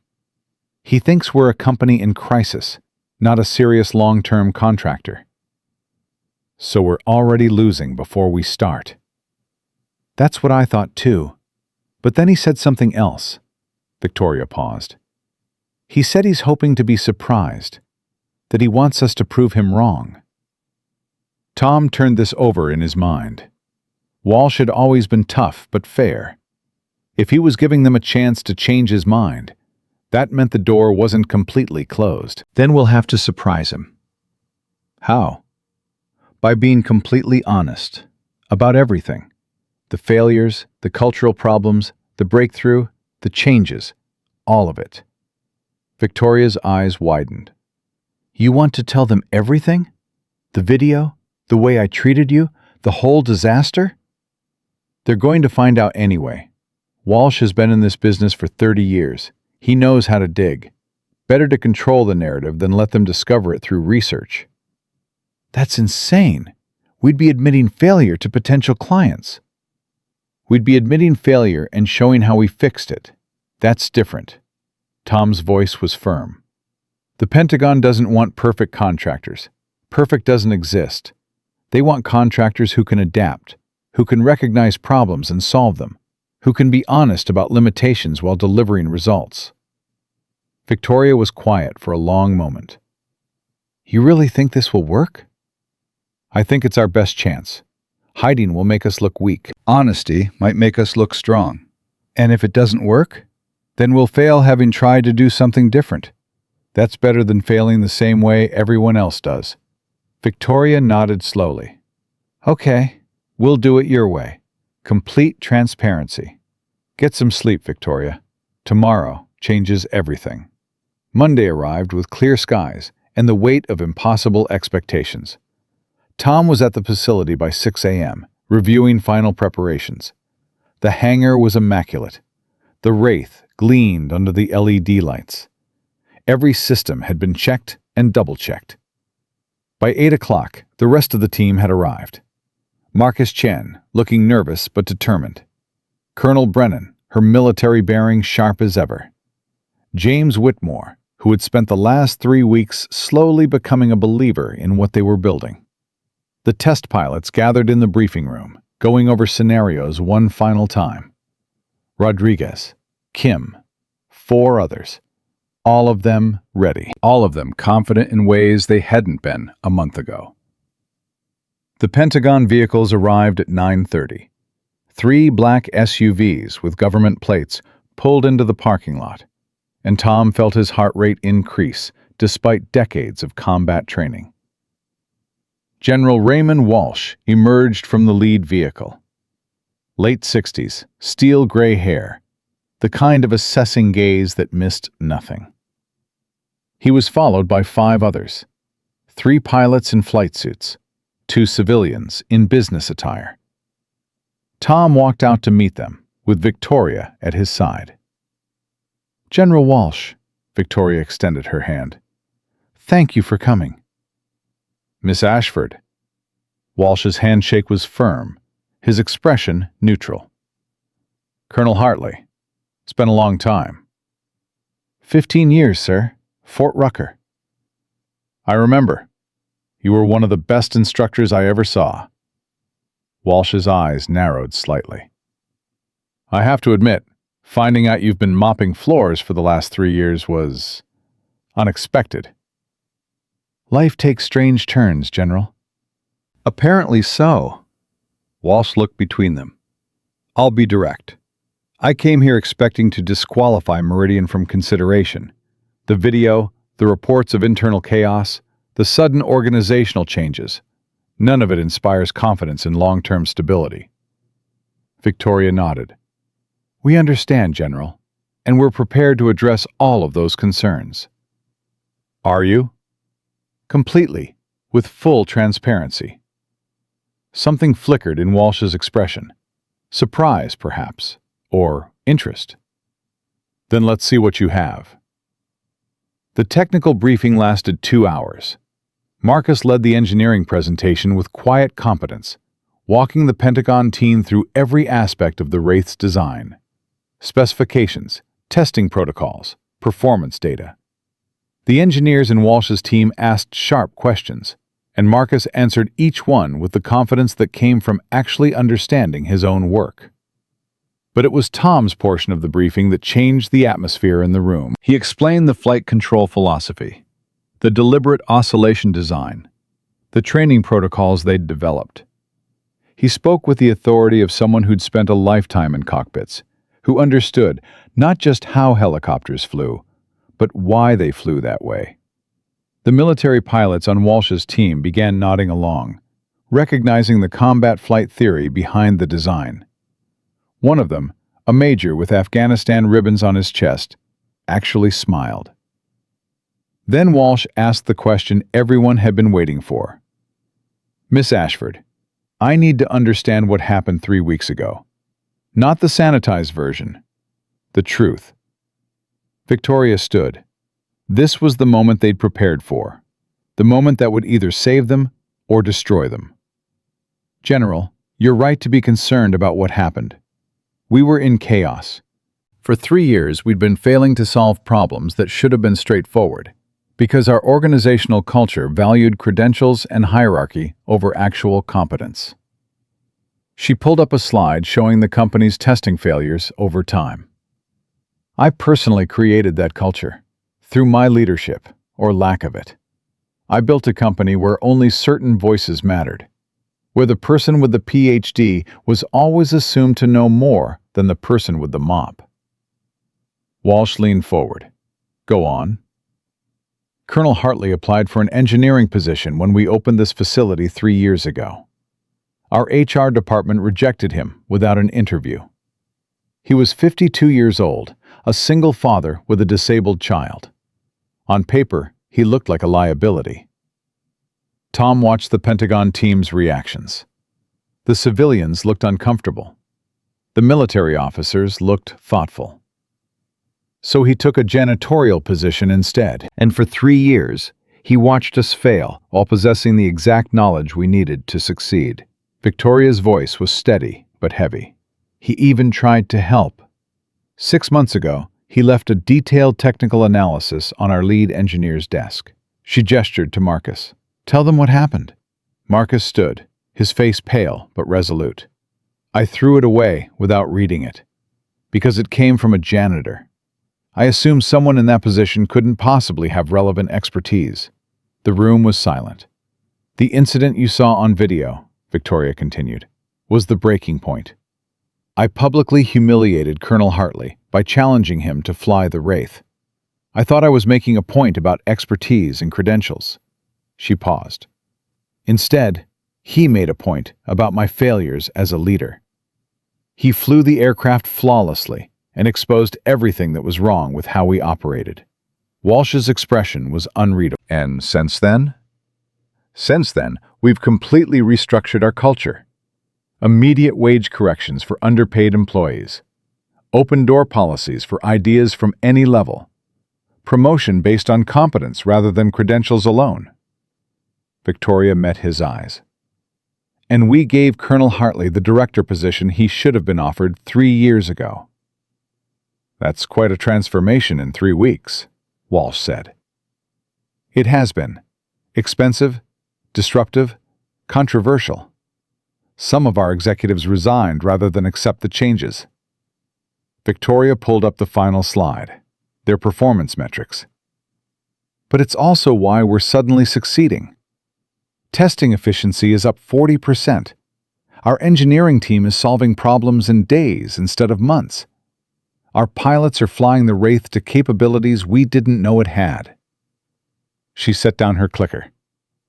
"General, you asked if we're stable. The answer is no.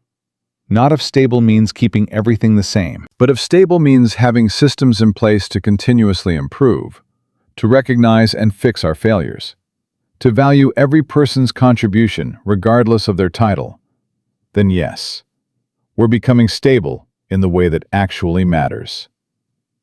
Walsh was quiet for a long moment. "And what happens when the novelty wears off? When the feel-good story stops being enough?" Tom stood. "General, I've led combat units in 3 different war zones, trained hundreds of pilots. The best teams aren't built on novelty. They're built on trust, competence, and genuine respect. That's what we're building here." He gestured toward the window overlooking the hangar. "Every person in this facility now believes their contribution matters. The technician who caught a turbine vibration this weekend did it because he knew he'd be listened to. The junior engineer who suggested a software fix did it because she wasn't afraid of being mocked. Tom's voice was calm, but carried absolute conviction. You're right to be skeptical about sudden changes. But this isn't sudden. It's 3 years of problems finally being addressed by people who care enough to fix them. General Walsh stood. His expression was still neutral, but something had shifted in this posture. All right, I appreciate the honesty. Now let's see if the results match the rhetoric. I want to see this helicopter fly. The flight demonstrations began at 2 o'clock. The Pentagon pilots flew the Wraith through every scenario imaginable. High-speed maneuvers, rapid altitude changes, simulated combat situations, emergency procedures. Each pilot spent 40 minutes in the cockpit. Each pilot came out looking impressed. Rodriguez went first, demonstrating the techniques Tom had taught him. The oscillation that had terrified him a month ago now felt like an extension of his own body. He executed maneuvers that would have been impossible before Tom's training. Lieutenant Kim flew second, pushing the aircraft to its limits. Combat banking, emergency descents, the kind of aggressive flying that the Wraith had been designed for, but never achieved. By the time the third Pentagon pilot climbed out of the cockpit, General Walsh was actually smiling. "I've seen enough," he said. "Let's talk." The conference room felt smaller with everyone crowded inside. Walsh sat at the head of the table, his evaluation team arranged around him. Victoria and Tom sat opposite, with Marcus and Colonel Brennan flanking them.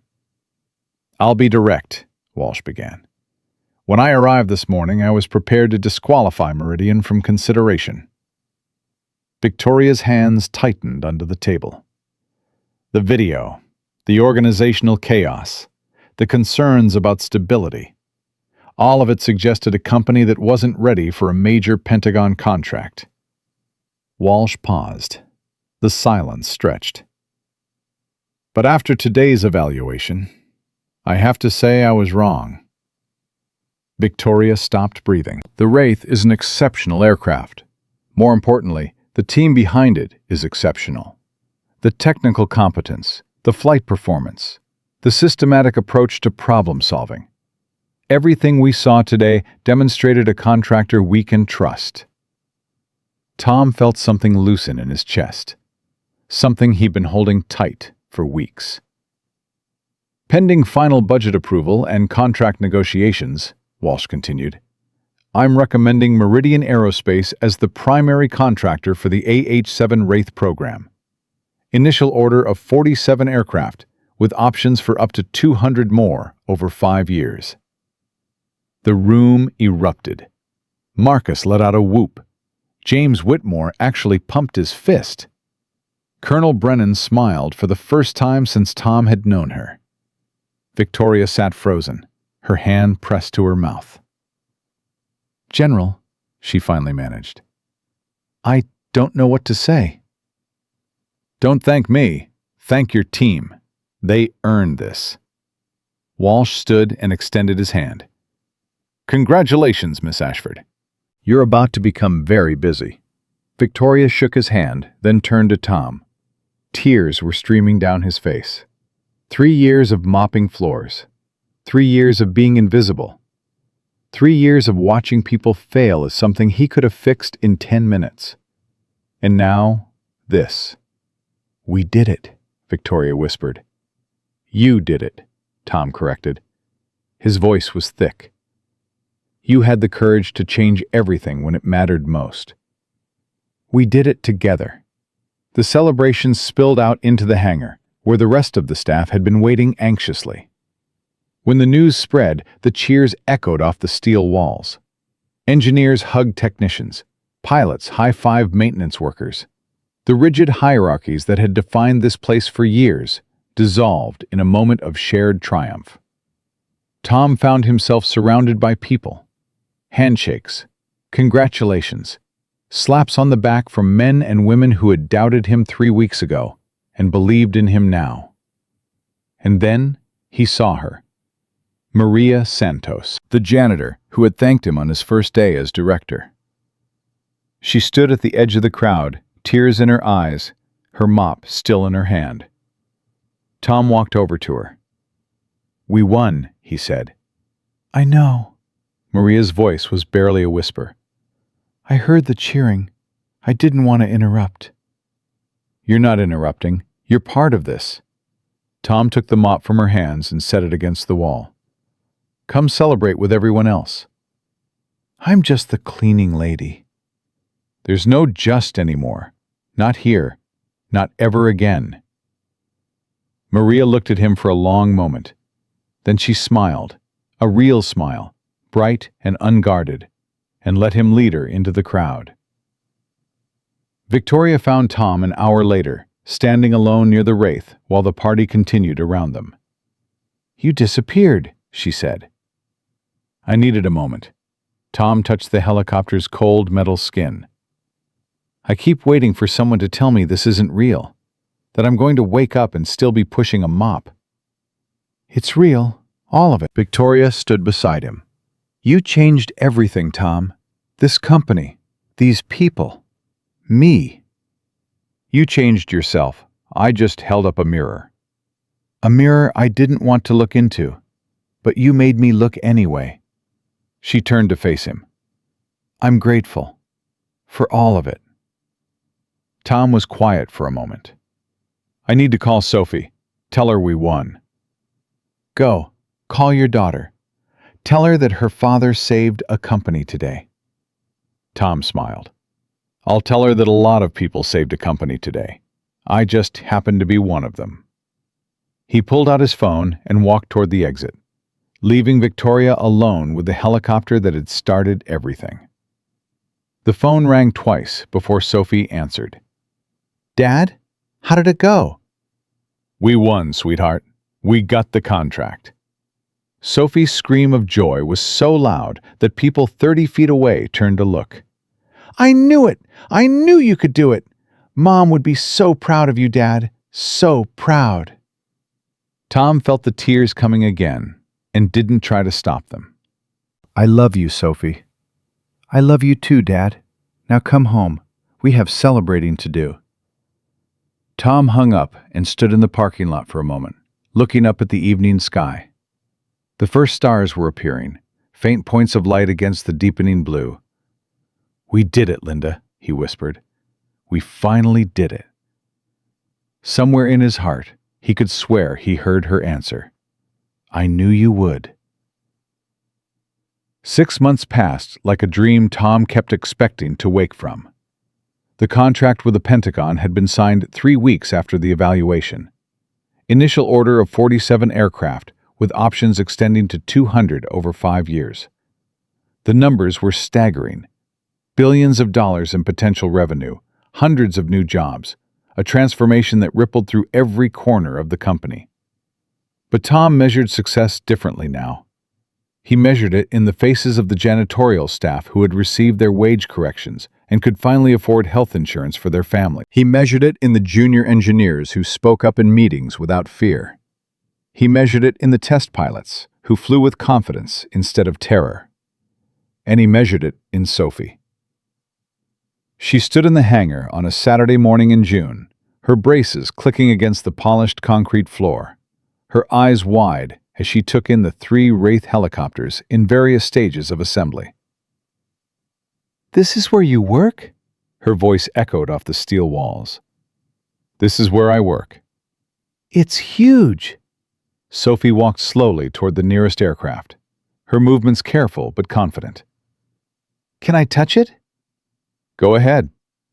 She reached out and placed her palm against the matte black surface. "It's cold." "Composite materials. They absorb heat differently than metal." "You know everything about these, don't you?" Tom smiled. "I know enough. I'm still learning." Sophie looked up at him. "Mom would have loved this. Seeing you here. Seeing you be who you're supposed to be again." The words hit Tom in the chest, but differently than they would have a year ago. The pain was still there, but it was softer now, more like an ache than a wound. "Yeah," he said quietly. "I think she would have." Victoria appeared from the observation deck, walking toward them with a warmth in her expression that Tom still found surprising. 6 months of working together had changed her in ways neither of them had expected. "You must be Sophie," Victoria said, extending her hand. "Your father talks about you constantly."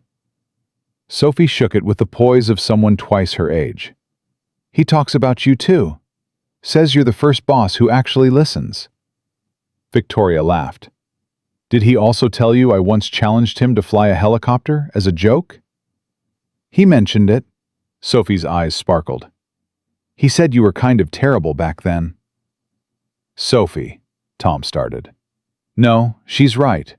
Victoria knelt down to Sophie's level. "I was terrible. I treated people like they didn't matter." "Your father taught me that was wrong."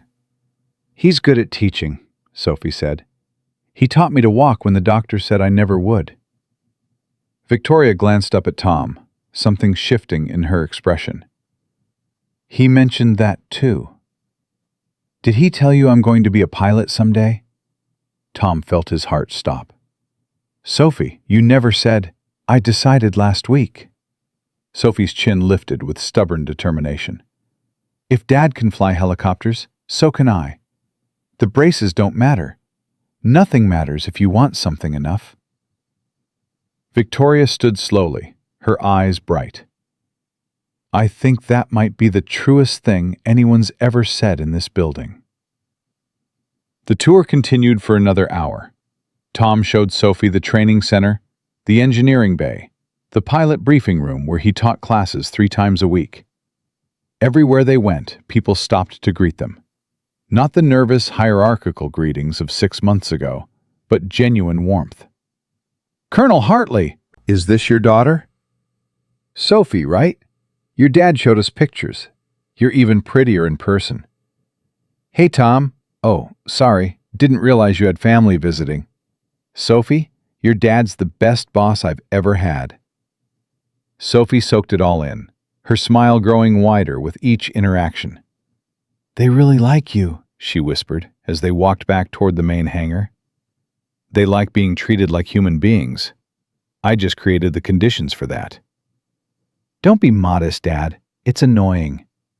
Tom laughed, a real laugh, full and unguarded. He couldn't remember the last time he'd laughed like that. "When did you become the parent in this relationship?"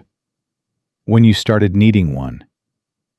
Victoria had arranged lunch in the executive conference room, but Sophie insisted on eating in the employee cafeteria instead. "That's where the real people are," she said, and neither Tom nor Victoria could argue. They sat at a table near the window, surrounded by engineers and technicians and maintenance workers who were slowly getting used to seeing their CEO eating alongside them. The cultural shift was still new, still fragile, but it was real. Maria Santos stopped by their table, her eyes lighting up when she saw Sophie. "This is the famous daughter. Tom talks about you every day." "He talks about you too," Sophie said. "He says you were the first person to thank him for what he did." Maria's eyes glistened. "He deserved thanks. He deserved more than that. He showed all of us that we matter." "Everyone matters," Sophie said simply. "That's what Mom always said." Maria looked at Tom, something passing between them. The shared understanding of people who had been invisible and were learning to be seen again. "Your mother was a wise woman." She was the wisest.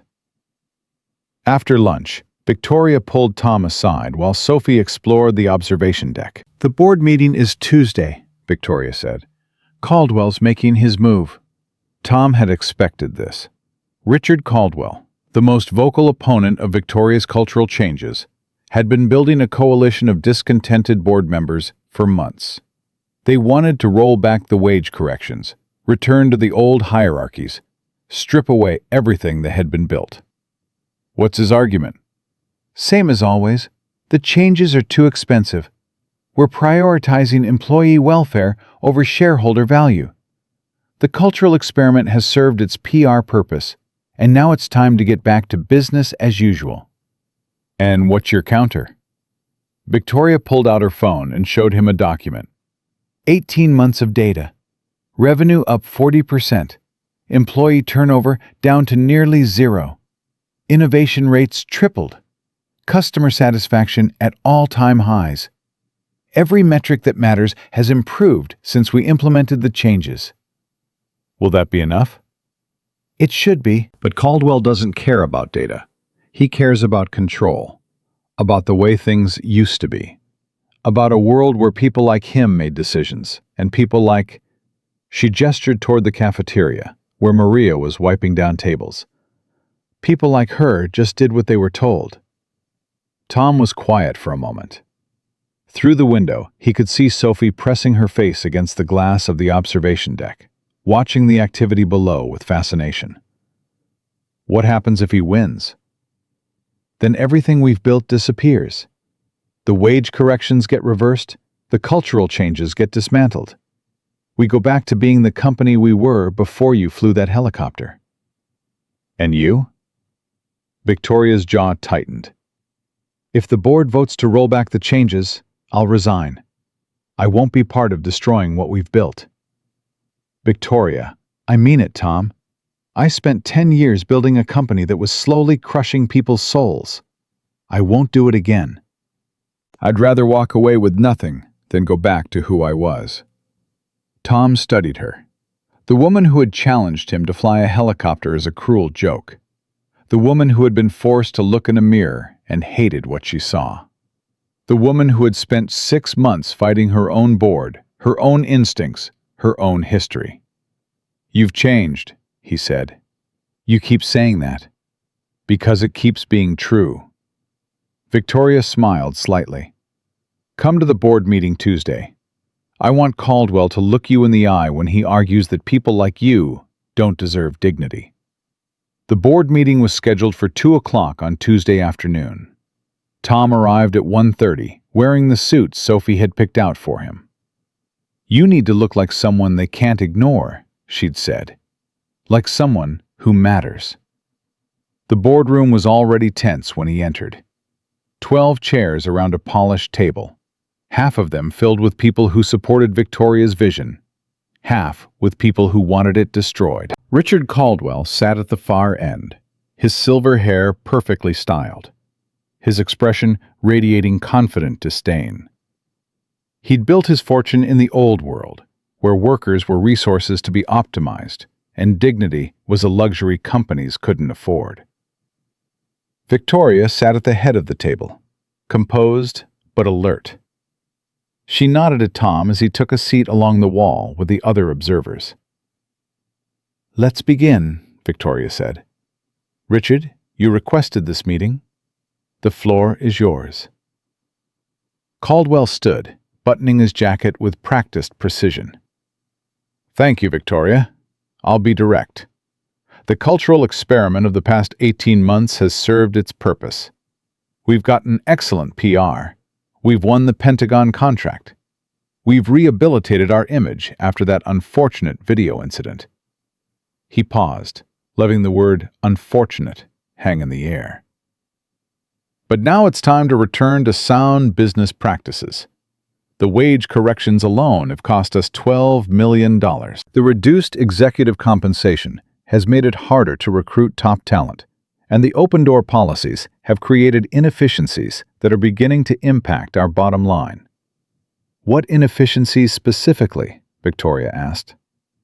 Junior employees wasting management time with suggestions that go nowhere. Maintenance staff who think their opinions on engineering matters are relevant. A general breakdown of the hierarchical structures that allow organizations to function effectively. Tom felt his hands tighten on the arms of his chair. I'm proposing a phased rollback, Caldwell continued. Restore executive compensation to market rates. Freeze the wage corrections at current levels, rather than continuing the planned increases. Reinstate traditional reporting structures that make clear who makes decisions and who carries them out. He looked around the table, making eye contact with his allies.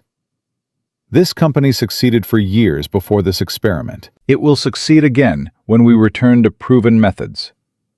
Victoria waited until Caldwell sat down before responding. Richard, I appreciate your perspective. Let me share some data that might be relevant. She clicked to the first slide of her presentation. Revenue graphs, productivity metrics, employee satisfaction scores. 18 months of evidence that the changes had worked. Since implementing the cultural reforms, our revenue has increased by 40%. Employee turnover has dropped to nearly zero, down from 18% annually before the changes. Innovation rates have tripled. We're filing patents at 3 times our historical rate. She advanced to the next slide. Customer satisfaction is at an all-time high. The Pentagon has already exercised options for additional aircraft and begun discussions about a next-generation platform with us as lead contractor. 3 allied nations have signed preliminary contracts. Numbers can be manipulated, Caldwell said dismissively. These can't. They're audited, verified, real. Victoria's voice hardened. You want to talk about the bottom line?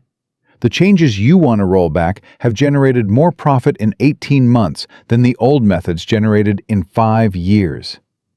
Short-term gains, Caldwell countered. The novelty effect. Employees are performing because they're excited about the changes. That will fade. It's been 18 months. How long does novelty last? Long enough to fool people who want to be fooled. The room was silent. The battle lines were drawn. Victoria stood slowly. Let me be clear about something. The changes we've made aren't about PR or novelty or feeling good.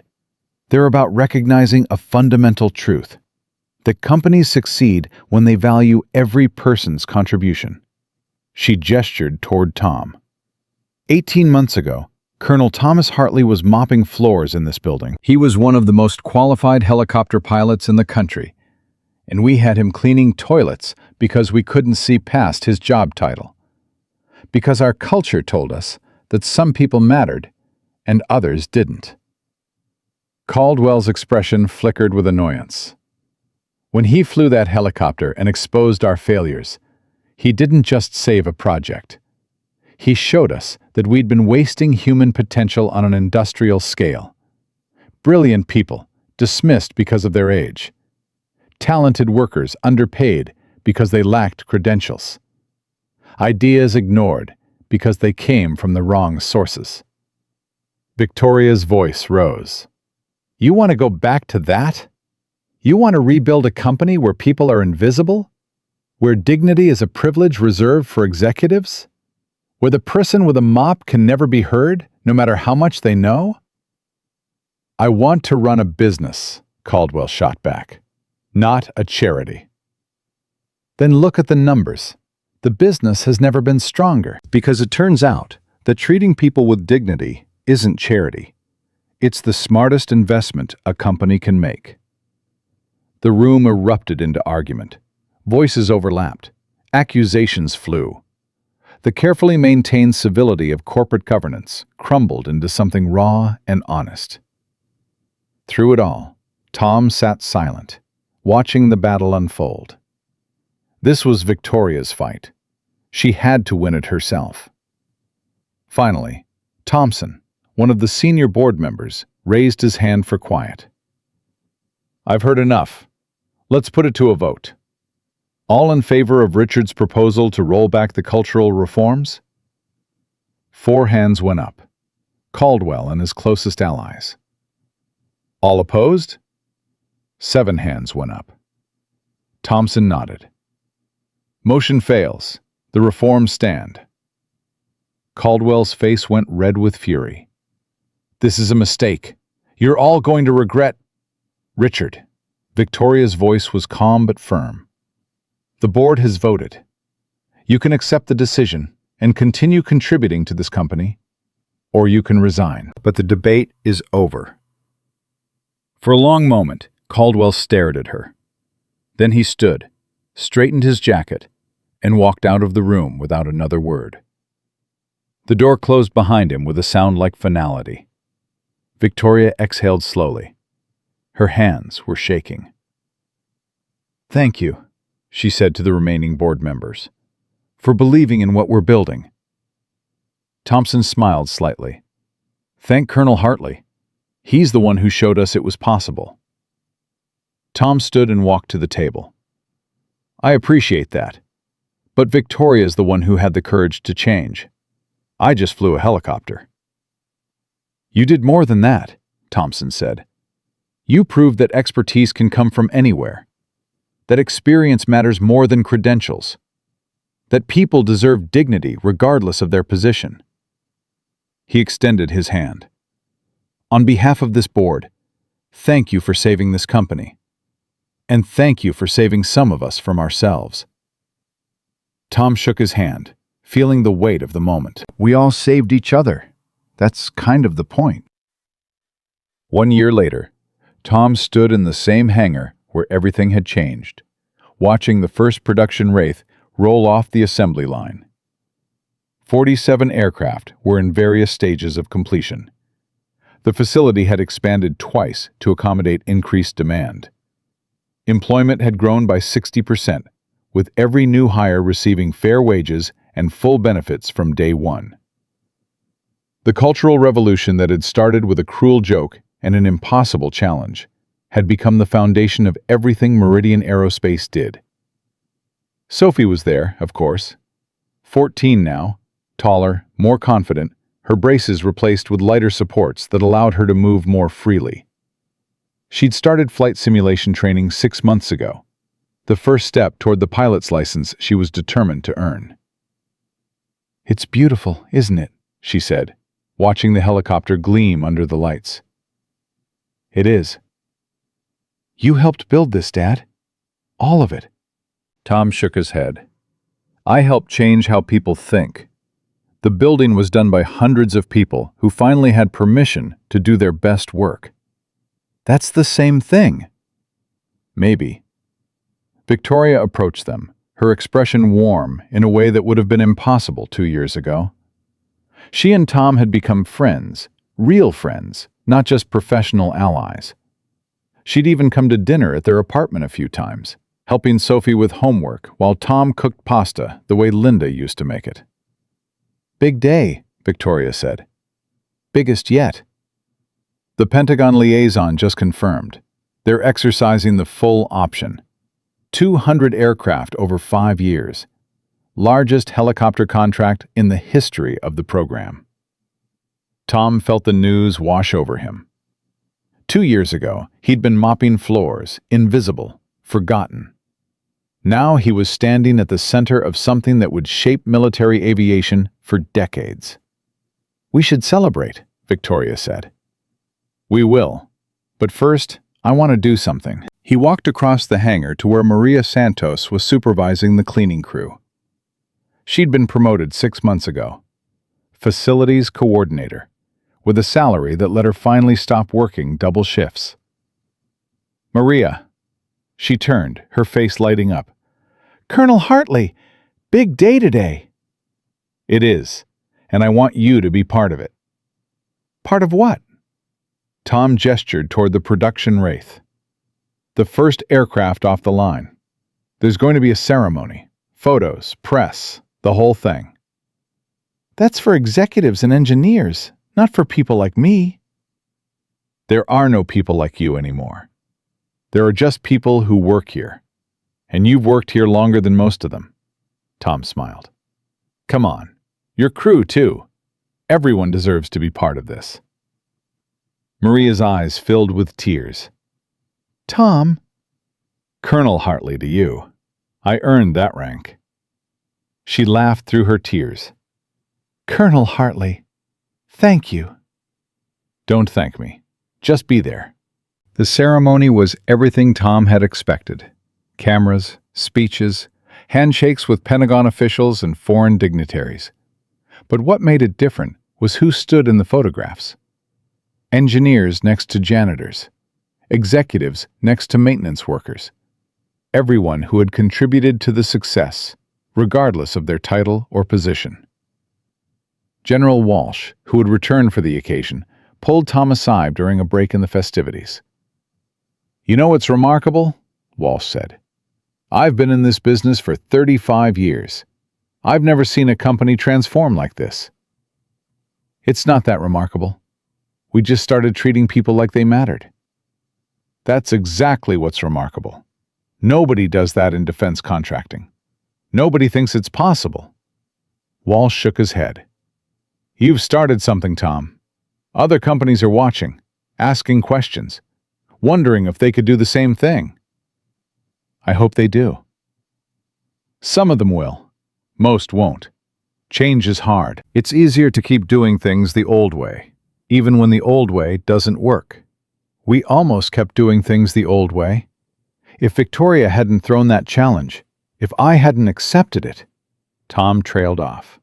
I try not to think about that too much. Think about it sometimes, Walsh said. It'll remind you why the changes matter. As the evening wound down, Tom found himself alone near the first production Wraith. The aircraft bore a small plaque. AH-7 Wraith, production serial 001. Dedicated to those who were overlooked, undervalued, and invisible. May we always remember to see. Victoria had insisted on the dedication. Tom had cried when he first read it. Dad? Sophie walked toward him, her footsteps steady and sure. Hey, sweetheart. Tired? A little. It's been a long day. She stood beside him, looking at the helicopter. I've been thinking about Mom. Me too. Do you think she knows about all of this? Tom considered the question. He'd asked himself the same thing countless times over the past 2 years. I think she knows, he said finally. I talk to her every night. Tell her about my day, about you, about everything that's changed. Does she answer? Sometimes, in my head, in my heart. Tom put his arm around his daughter. She'd be proud of you, Sophie. So proud. She'd be proud of you too, Dad. You kept your promise. My promise? To take care of me. To keep living. Sophie leaned into him. You didn't just survive, Dad. You became yourself again. That's what she wanted. Tom felt tears threatening, but didn't try to stop them. He'd learned that crying wasn't weakness, it was honesty.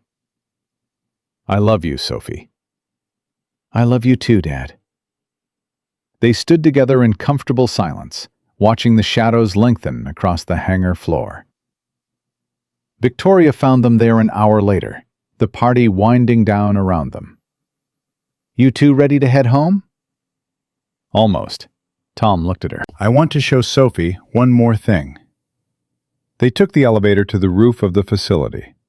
Tom had discovered this spot months ago. A maintenance access point that provided a perfect view of the surrounding landscape and the sky above. The sun was setting, painting the horizon in shades of orange and gold. This is beautiful, Sophie breathed. Your father comes up here sometimes, Victoria said, when he needs to think. About what? Tom smiled. Everything, nothing, life, how strange it all turned out. He looked at his daughter, then at Victoria, then at the facility spread out below them. The helicopters, the people, the company that had been transformed because one person had the courage to stand up and another had the courage to change. 2 years ago, he said, I was invisible. I'd convinced myself that was okay, that being forgotten was the price I had to pay for surviving. Dad, let me finish. Tom's voice was gentle but firm. I was wrong. About everything. About who I was allowed to be. About what I deserved. About whether my experience and my knowledge and my dignity mattered. He turned to face them fully. Victoria challenged me to fly that helicopter because she wanted to humiliate me. And I accepted because I was tired of being small. Neither of us knew what would happen next.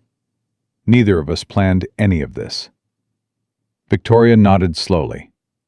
We just responded to the moment. And that's the lesson, I think. That's what I want Sophie to remember. Tom knelt down to his daughter's level. You can't control what life throws at you. You can't control how people see you or what they assume about you. But you can control how you respond. I know, Dad. Do you? Really know? Tom took her hands. There will be people who look at your braces and think they know everything about you. People who assume you can't, shouldn't, won't. People who try to make you invisible because it's easier than seeing you clearly. Sophie's eyes were bright with unshed tears. When that happens, I want you to remember this moment. Remember that your father spent 3 years mopping floors while geniuses failed at something he could have fixed in 10 minutes. Remember that he stood up anyway. Remember that one moment of courage changed everything. I'll remember. Good. Tom pulled her into a hug. Because you're going to be a pilot someday.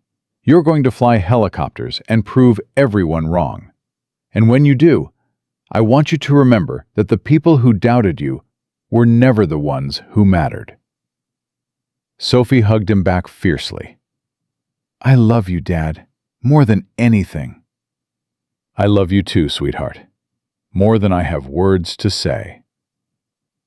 Victoria stood apart, watching them with tears streaming down her face. When they finally separated, she walked over and joined them at the edge of the roof. You know what the best part of all this is? She said. What? We proved them wrong. Everyone who said, you can't run a successful business while treating people with dignity. Everyone who said, profits and humanity are incompatible. Everyone who said the old way was the only way. Victoria looked out at the sunset. We proved that the most radical thing a company can do is simply see people, value them, trust them, give them the dignity they deserve. We got lucky, Tom said. No, we got honest. There's a difference. The three of them stood together as the sun sank toward the horizon. Below them, the facility hummed with activity. The night shift arriving, security making rounds, maintenance crews performing scheduled checks. All of them people. All of them valued. All of them seen. Thank you, Victoria said quietly, for accepting the challenge, for showing me who I could be instead of who I was. Thank you for being willing to look. Most people aren't. I didn't have a choice. You held up a mirror I couldn't ignore. Tom smiled. Sometimes that's what it takes. The last light faded from the sky, and the stars began to emerge, faint points of light against the deepening darkness. Sophie reached out and took both their hands. Mom used to say that everyone has a purpose, that we just have to be brave enough to find it. She was right, Tom said. She usually was. They stood in silence as the night settled around them. Three people who had found something unexpected in each other. Not just success, but meaning. Not just achievement, but purpose. Not just survival, but genuine connection. The janitor who had become a director. The CEO who had learned humility. The daughter who had inherited her mother's wisdom and her father's courage.